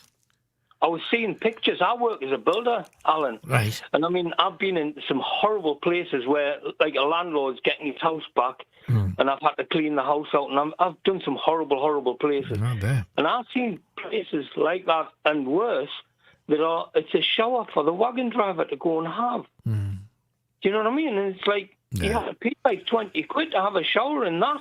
Yeah, why would you? You'd want to shower when you come out of it. No, absolutely. And it's like some of the toilets, if you ever find that they're open, there's a toilet that's up beside Haggerston Castle that was designed for wagon drivers. You know, they built a big lay-by. Wagons are supposed to be able to come in, go to the loo, get tidied up, have a wash, get back in the van and off. It's not been open for about 3.5 years now. What's the point of it being there? There's no point at all. And there's a big sign outside that says, if you're looking for a toilet, if you've driven, I don't know, from Durham or somewhere, and you're now up on the Scottish borders, and you've eventually get to the toilet, and it says, if you need to use the loo, travel another 20 mile north, and there's what do they think people are? It's just two fingers to a truck driver, isn't it? It really, really is.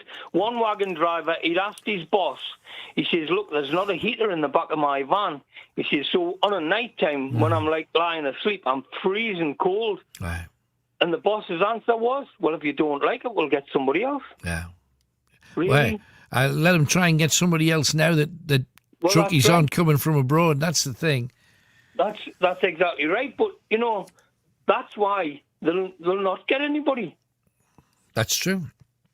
Absolutely. They deserve far better treatment than they get. And I know truck drivers, they are adaptable and they'll find places tucked away that within the fraternity of road giants, they'll find their way to the places that are open that will offer them a little bit of freedom.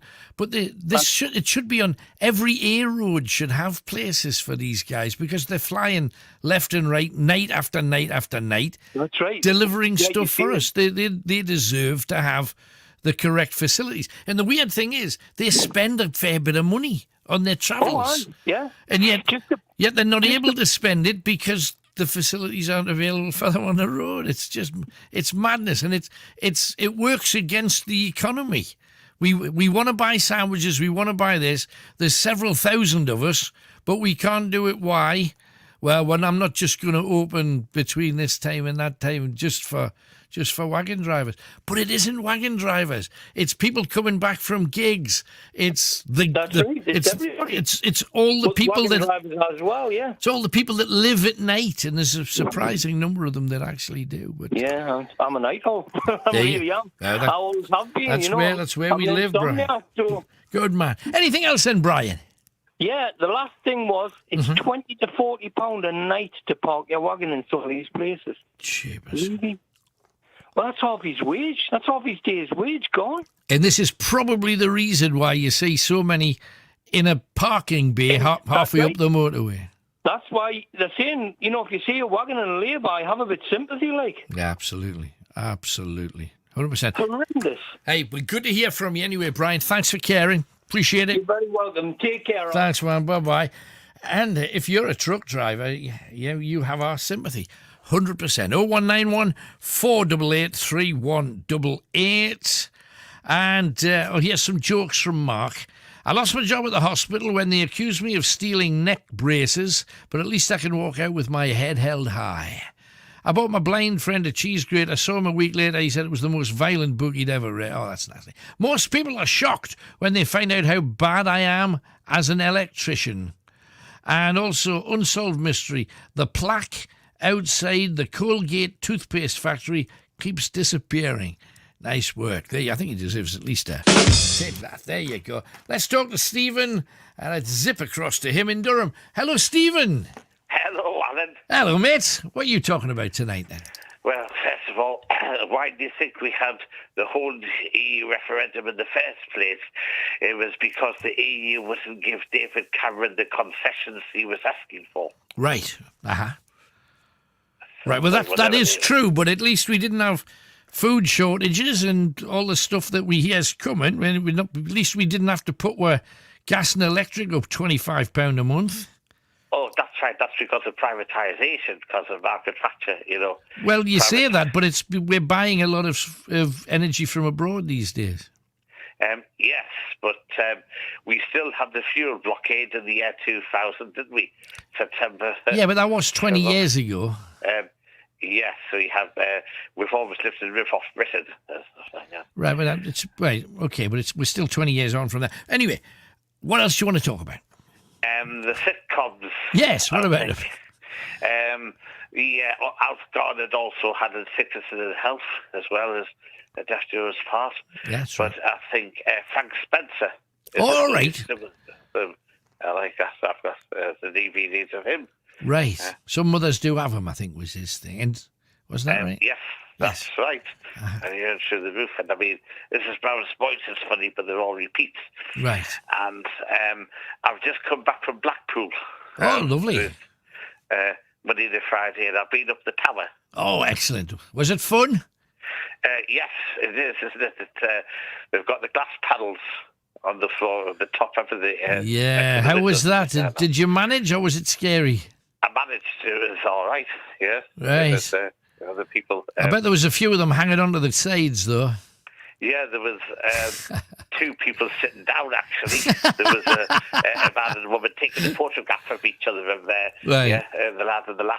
Yeah. And then you can go even higher, and there's a nest, at the top, isn't there? Outside. Right. Yeah.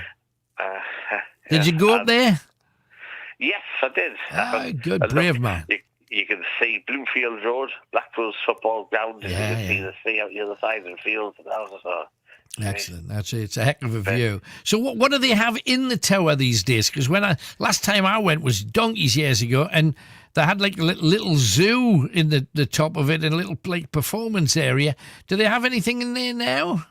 No, they've stopped all that because of the corona, Right. COVID thing is like fish and that. But they had a bar at the top of the tower, but I couldn't buy anything because it's contactless, the same as the Presser Beach, Oh, right. Oh, that's a clot, isn't it? Right. Yeah. And the bank holiday weekend was the best I've ever had. Oh, brilliant. Because, so what did you get up to? Well, first of all, I went to Evangeline Church and Chastity Street to see if the breakfast was on between 10 and 12, but I was only confronted with a load of work when they haven't work done to it, Right. So I went up to the top of the tower there. They've got like steps in the room at the top where we used to go up to pray. Right. It was all my favourite place. And then I came back down and got the bus back into Durham. Right. So 21 and went upstairs, and guess who I should see when I got off the bottle, Who's that? Sarah, the girl, I fancied at the last minute. She waved to me, and I waved to her when I was getting up to the hospital. That's nice. But she was going to Durham, and these are the girls in an awful league match. But I mean, I know where she lives, Pelton, Oh, right, yes, I know. So I'll have to look up there if I want to find her. And, yeah, definitely. And if she's listening now, or a friend, well, Chris the Fish has my number. Right, okay, fantastic. So if you want to give a call, this could be the beginning. Could be the beginning of a beautiful friendship. Okay. Anything else then, Stephen? So it's a shame about Jimmy Greaves, it is, who absolutely died today. The greatest football player. Jimmy Hill wasn't that good because he abolished the maximum wage and to the ridiculous amount of money that the football players get paid. You see, he abolished it in 1970, didn't he, when he was on the board? Yes, that's right. Well, that was a long time ago. But yeah, you're quite right. But it's a shame. Jimmy Greaves was great talent. Great talent. Yeah. He was. Okay, well, thank you, Stephen. Good to hear from you. Thank you for ringing in. Yes. Okay, bye-bye. So there is Stephen with some of his televisual favourites.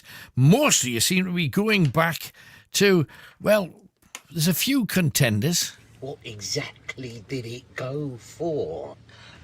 6.2 million. So that's just over 3 million each. Well, we've had worse days. Oh, what about Friends? I mean, is that woman capable of talking about anything else but sex? Yeah, sure. Well, earlier she was talking about geography. Joey, she was listing the countries she's done it in. Well, I think we all learned something. Where's Joey's mom? He's in the bathroom. I don't think you want to go in there. Oh, come on, we're roommates.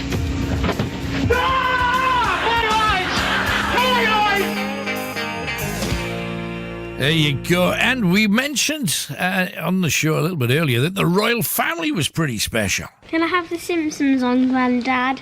Now, what do we say? Can I have the Simpsons on, please? No! There you go. Brilliant. And we are 3 clues in. I'm going to give you the 4th clue now because I really think this is sufficiently difficult that we may have to give you a fifth clue. The fifth clue is the giveaway clue, but I think if you are a genius and you're a big fan of greatest hits, you should be able to work this out. It's called Who's It? And who had hits with 4 songs? You got to work out what the names of the songs are first. The first clue is a sat nav does this.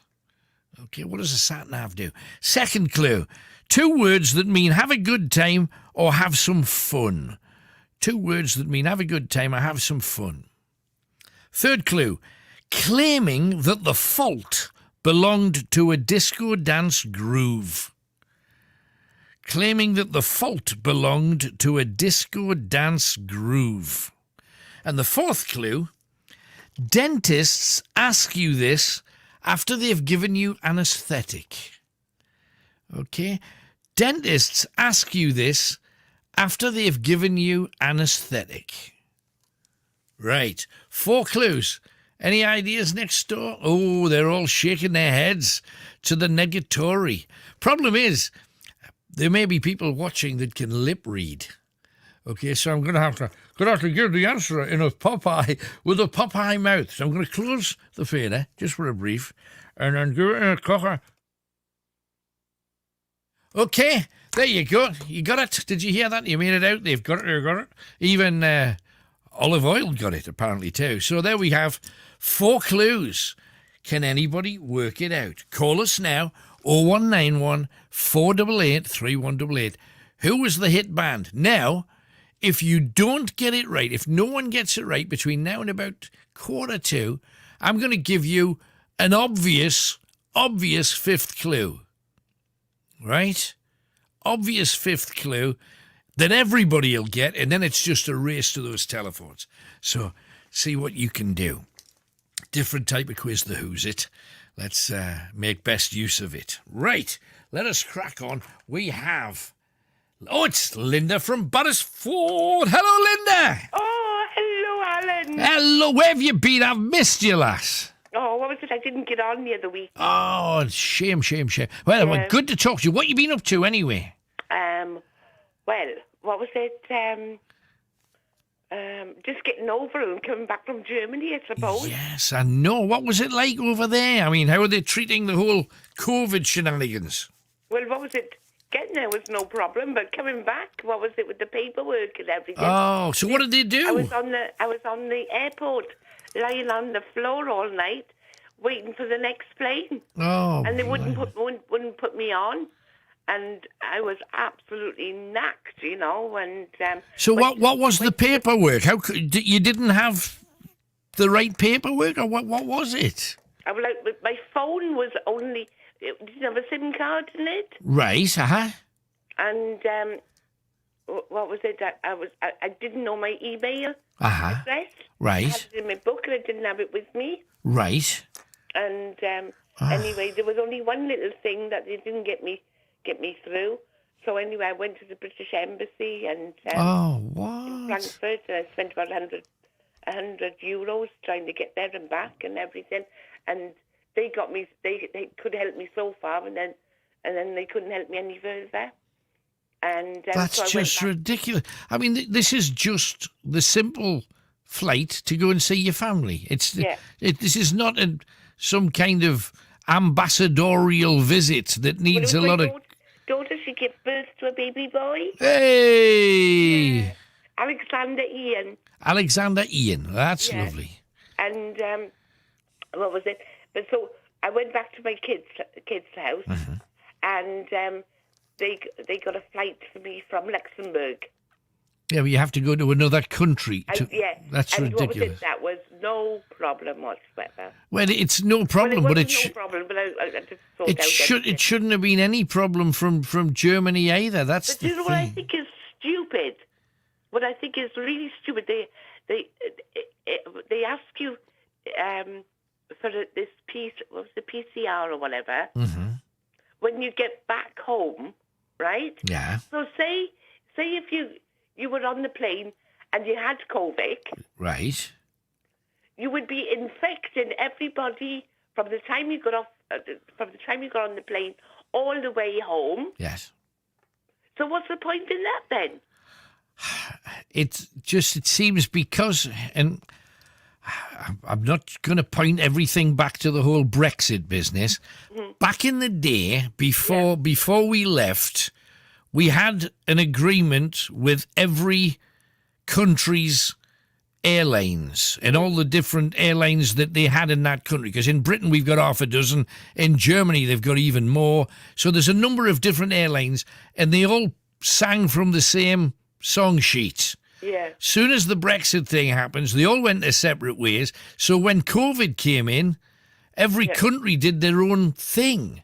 Yeah. And even in Europe, every country did their own thing. And it made travel from anywhere to anywhere, do you know what? As complicated as it is now, and it's unnecessarily complicated. Yeah, and do you know what? I have never met so much miserable Germans in all my flipping life. Right. What was it? There's always been a few miserable Germans, but my God, there's even more. Why are they more miserable? It wasn't just because you were there, was it? Well, they haven't had the weather this year. Right, And what was it? They can't get away on holiday and stuff like that. Right, yeah. And what was it? I don't know. Well, mind you, it's all the reasons why we're miserable as well, in fairness, isn't it, I suppose? Do you know what I mean? It is, though, isn't it? But this whole idea, travelling, in my experience, I've been lucky enough over the years to get to a lot of nice places and meet a lot of lovely people. It's one of the treats of life, you know, if you're able to go anywhere, even if it's just to the coast or up out in the country. They're bonuses that make your heart sing. Mm-hmm. And the fact is they've made it as difficult as possible for anybody to do it now, and it's plain wrong. Do you know who were the nicest people on the airport? Who's that? The police. The police. Right. They went out of their way to help me. Right. The German police, you know. Yeah, good on them. What was it? But what was it? And thank God I'm back now. Anyway, I'm not going over there sometime soon. Anyway. No, but you see it should be that you should go whenever you want to go. But now you've had such a nasty experience, you don't want to go through that anymore. Yeah, it's just putting people off from travelling. Yeah. Sad. Very sad. I just sang a song to Chris. Happy belated birthday, because I missed it last week. Ah, shame. Shame. But I bet he's feeling. Oh, look, he's got a big wide smile on his face. Oh, bless him. There you go. And I've got a little thing to tell you. What's that? What was it? There was 3 men that went to the toilet. Okay. And I've cleaned this up a bit, right? Thank you. And the first one came out and he says, "I'm very grateful I pooed a plateful." Oh, dear. Right. And the second one came out and he says, "I'm very thankful I pooed a tankful." Right. And the third one came out and he says, "I'm downhearted I only pumped." Hey! And every human being on earth knows what you really meant. That's tremendous. Thank you very much, Linda. That was brilliant. Oh, that's all right. Good job. Great to have you back as well. Thank you, Dan. And you. Nice to speak to you, Alan. Take care. Bye-bye. Okay, let's have a star coming out at night. This time, it is the drummer, the man with the sticks, for a band called The Move, but also Electric Light Orchestra. We're going to play one of their greatest hits, an absolute classic. But first of all, Bev Bevan, his best and worst moments in the music bizzo. Best bit and worst bit in the business. Highlight and low light. Yeah. A lot of highlights, I have to say. The highlights would include the move tour of '68 with Jimi Hendrix and Amen Corner and The Nice and Pink Floyd. Certainly with ELO, the Out of the Blue tour, particularly the one in Los Angeles where Tony Curtis introduced us as the finest rock and roll band in the world. And Black Sabbath headlining Reading Festival, 1983, was great. I've not too many lows, actually. Been very fortunate. Yeah. So, do you find it difficult now when there isn't other than yesterday's projects like the new old album if you know what I mean. Yeah. Do you not think you're just itching to get up there and take a band round again? Well, I do still work. I don't tour like I used to, but you know, we do move shows. Myself and Trevor Burton. There's a Bevan band which still tours around the Midlands, and occasionally we have been known to have guests. Jasper Carrot often turns up. Tony Iommi has worked with us. Robert Plant has sung with us. Paul Carrick has sung with us. So I'm still working with some great musicians. Yeah, that's a lineup that takes a bit of beating. Bev, you have provided me with so much joy over the years, and so many people, whether they realise it or whether they do not. Alan, it's been a pleasure. Thank you so much.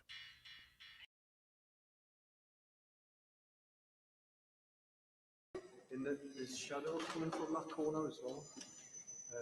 In this room? It seems to be here. Could be in here, this room. I think it is in there. As soon as I went in here before, that's when that noise came out. And yet there's nothing in here that would, do you know what I mean, that would make you sort of scared or anything.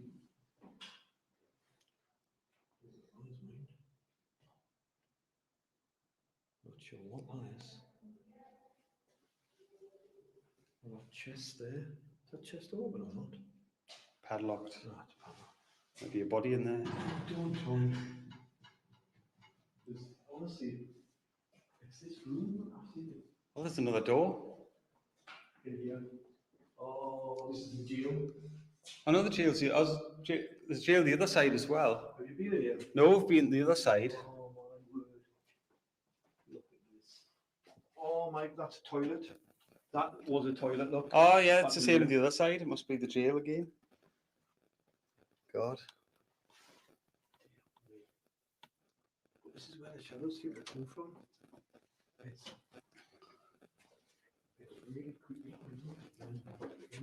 So this is the cell. This how tidy the cell is. Yeah. That was Just this is tiny for a cell. The toilet's bigger than the actual cell. Oh, honestly, awful. And this is where there seems to be the shadows come from here. There's noises in here, so it's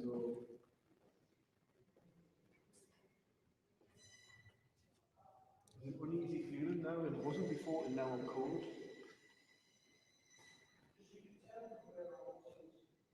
No, we haven't been in here either. There was the thing.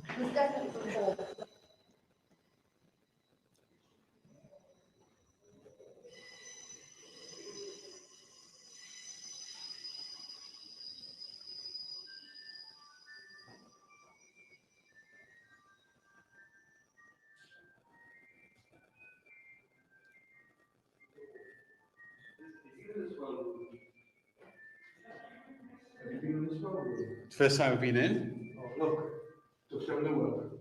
I don't know if you can get the camera down there, like. Look at that. Can you see the water right at the bottom? Oh, God. I don't know if you can see. I don't know if I can see with my lights on, but trying to. 30 metres. 30 metres and there's still water in there, look. And obviously they've constructed it well.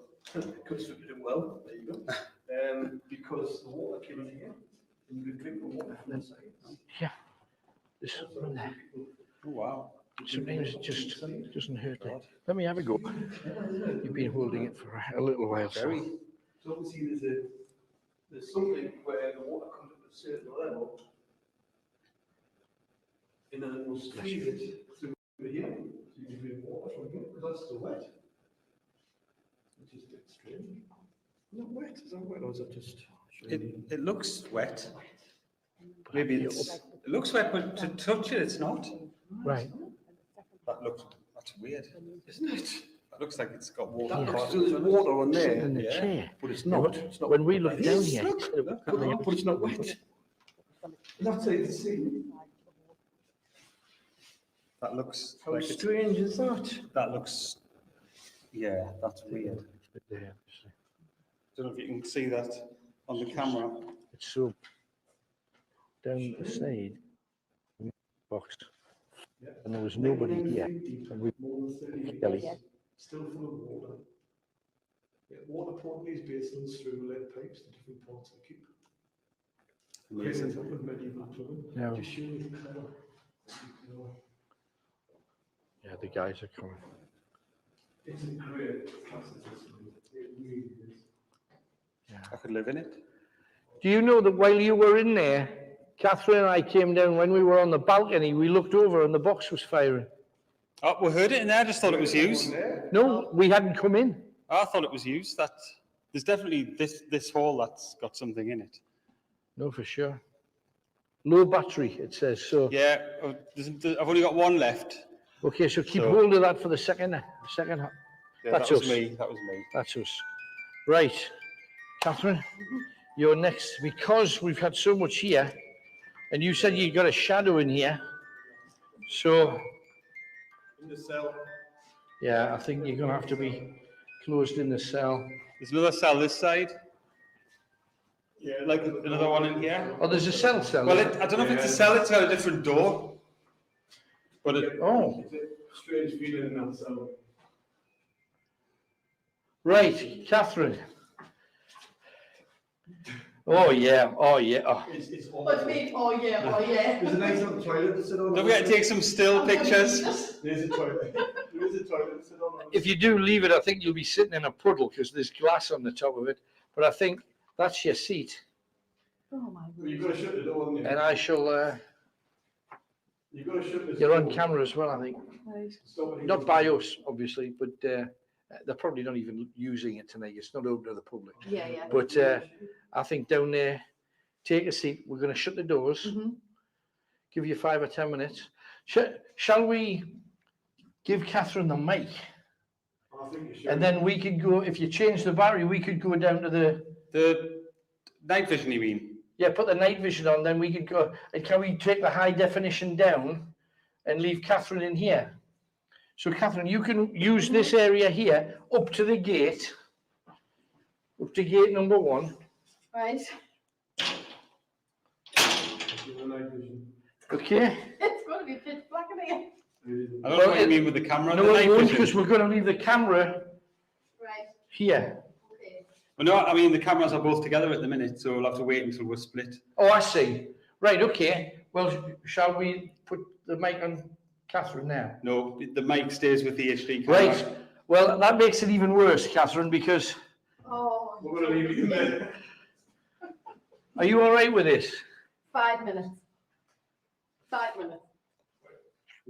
5 minutes. 5 minutes. 5 minutes.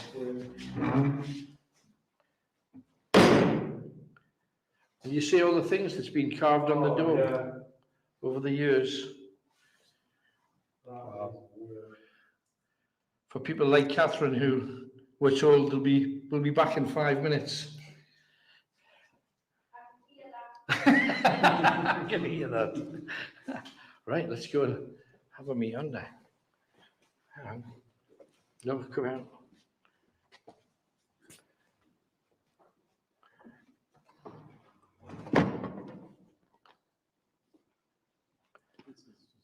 It's tremendous. I want to go down, but I'm not sure whether we can. We can't yet, but we need some shares. Oh, yeah, that's a good idea. Please share away, guys, if you can.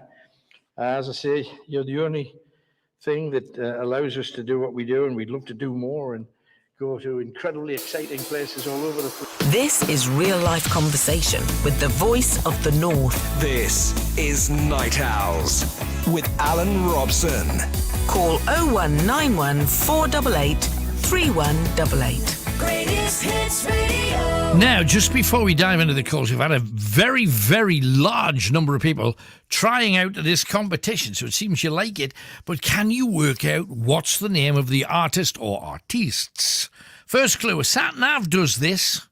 What song could that be? Secondly, 2 words that mean have a good time or have some fun. What song could that be? Third clue, claiming that the fault belonged to a disco dance groove. What tune could that be that you've all danced to? And the fourth clue, dentists ask you this after giving you anaesthetic. What's the name of the artist or the band? Ring Chris right now. This could be your moment for you to win our Legendary mode. 01914 488 3188. So there's your 4 clues. And a lot of people responding with stuff. I'm going to give you 3. 2 Chris's, who are both truck drivers. The first Chris says, it's not just the supermarkets that are suffering. Due to the high new wages on the lorries, the North East is suffering from bus driver shortages, with buses being dropped all over the region. With this in mind, people and children can't get to work or school on time, and we bus drivers are now being bombarded with verbal abuse, resulting in more drivers leaving because it's a thankless job now, says Chris, who loved the Likely Lads. The other Chris says, Alan, trying to get a warm meal at night is almost impossible. Even at the big motorway services, all of the fast food places close at 10. So you rely on overpriced sarnies, crisps and chocolate. The infrastructure in the UK is rubbish. In France and many other European countries, there's a lay-by every 10 mile or so. They all have public toilet blocks. They're all set back off the road, and there's parking for at least 10 to 20 trucks. In the UK, the lay-bys are roadside, there's no toilets, and you're lucky if you can get 3 trucks in most of them. Last night, I paid 34 quid to park up for my 11 hours off.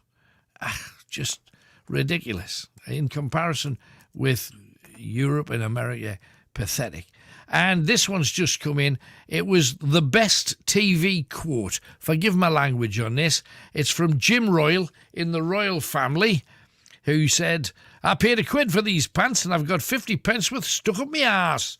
That's what he said, which is a classic. So let's dive back into the calls. Reese kicks us off, and Reese is in South Shields. Hi, Reese.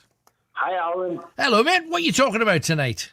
Hey, you know what, Alan? I'm not really talking about anything in particular. I just wanted to talk to you because we haven't spoken in a long time, and I haven't tuned in until late tonight, so I know I'm on a limited time, but I just wanted to... No worries. Yeah, a little bit. Great. Well, good to have you with us again. Thank you, Reese. Yeah, man, it's Reef, by the way, Reef with R-A-E-F. Oh, I beg your pardon. I've got a C-E, yes, or are you Reef? Yeah, I know, you've got a C-E. Right. You know, when I was very young, I grew up and I listened to you. And I've been listening to you for like 30 plus years now. Good man. Thank you, Ken. I've been a night owl for a long, long time. And I don't know if you remember, Alan. I'm, you know, like I said, I'm sorry to waste your time and everything. Hey, don't worry about it. No sweat. I just literally, I've tuned in late tonight. I'm a little bit drunk. I must add, I'm bipolar, and you know, sometimes I get a little bit down. But every time I hear your voice, it makes me feel a little bit uplifted. Well, that's a lovely thing to say. Thank you, man. Have you been coping with all the malarkey then, the whole lockdown business? Yeah, I mean, it's not too bad when you have the condition I have. It's not too bad to close yourself off from the world. Right. But really, Alan, I'm just calling because I just wanted to speak to you. It's been such a long time, and I've just got back in the night owls over the last maybe year or so. After I haven't really heard the show for a few years. I'm just glad that I could give you that feeling again that calms you down, makes you feel a tad better. Oh, for sure. No, I don't know if you remember, but you know, when I was real young, I used to call in quite often. I mean, I wasn't Reef back then, but I used to call in like every other weekend because I used to listen to the show religiously, and yeah, man, I remember when I was very young. I called in and I won some prizes on, you know, when you used to do the crazy nights? Yeah, absolutely. Oh, what were you doing? Were you singing? Were you telling jokes? What were you doing? I played the guitar. I think it was Queen, Tie Your Mother Down. Yeah, I played the guitar, and you sent us, like, I think it was the top 40, the singles. That's great. Hey, well, I'm glad you're back. I called you before in 1992. I was going to see Michael Jackson play live. Right. And I called just to brag about the fact I was going to see Michael Jackson live. And you said, well, when you see him, call back and give us the official review. And I did. You did. No, I remember it was at Anfield, wasn't it? It was at Anfield, that's right, yeah. I remember. Back in the 90s. I remember it well. Hey, we're out of time, but thank you for coming on, Reef. Great to hear from you, man. Stay well. Yeah, man, for sure. It's nice to speak to you again, Alan, and I'm pretty sure I'll speak to you again soon. I look forward to it. Thank you very much. How good is that? This is your last chance for a prize.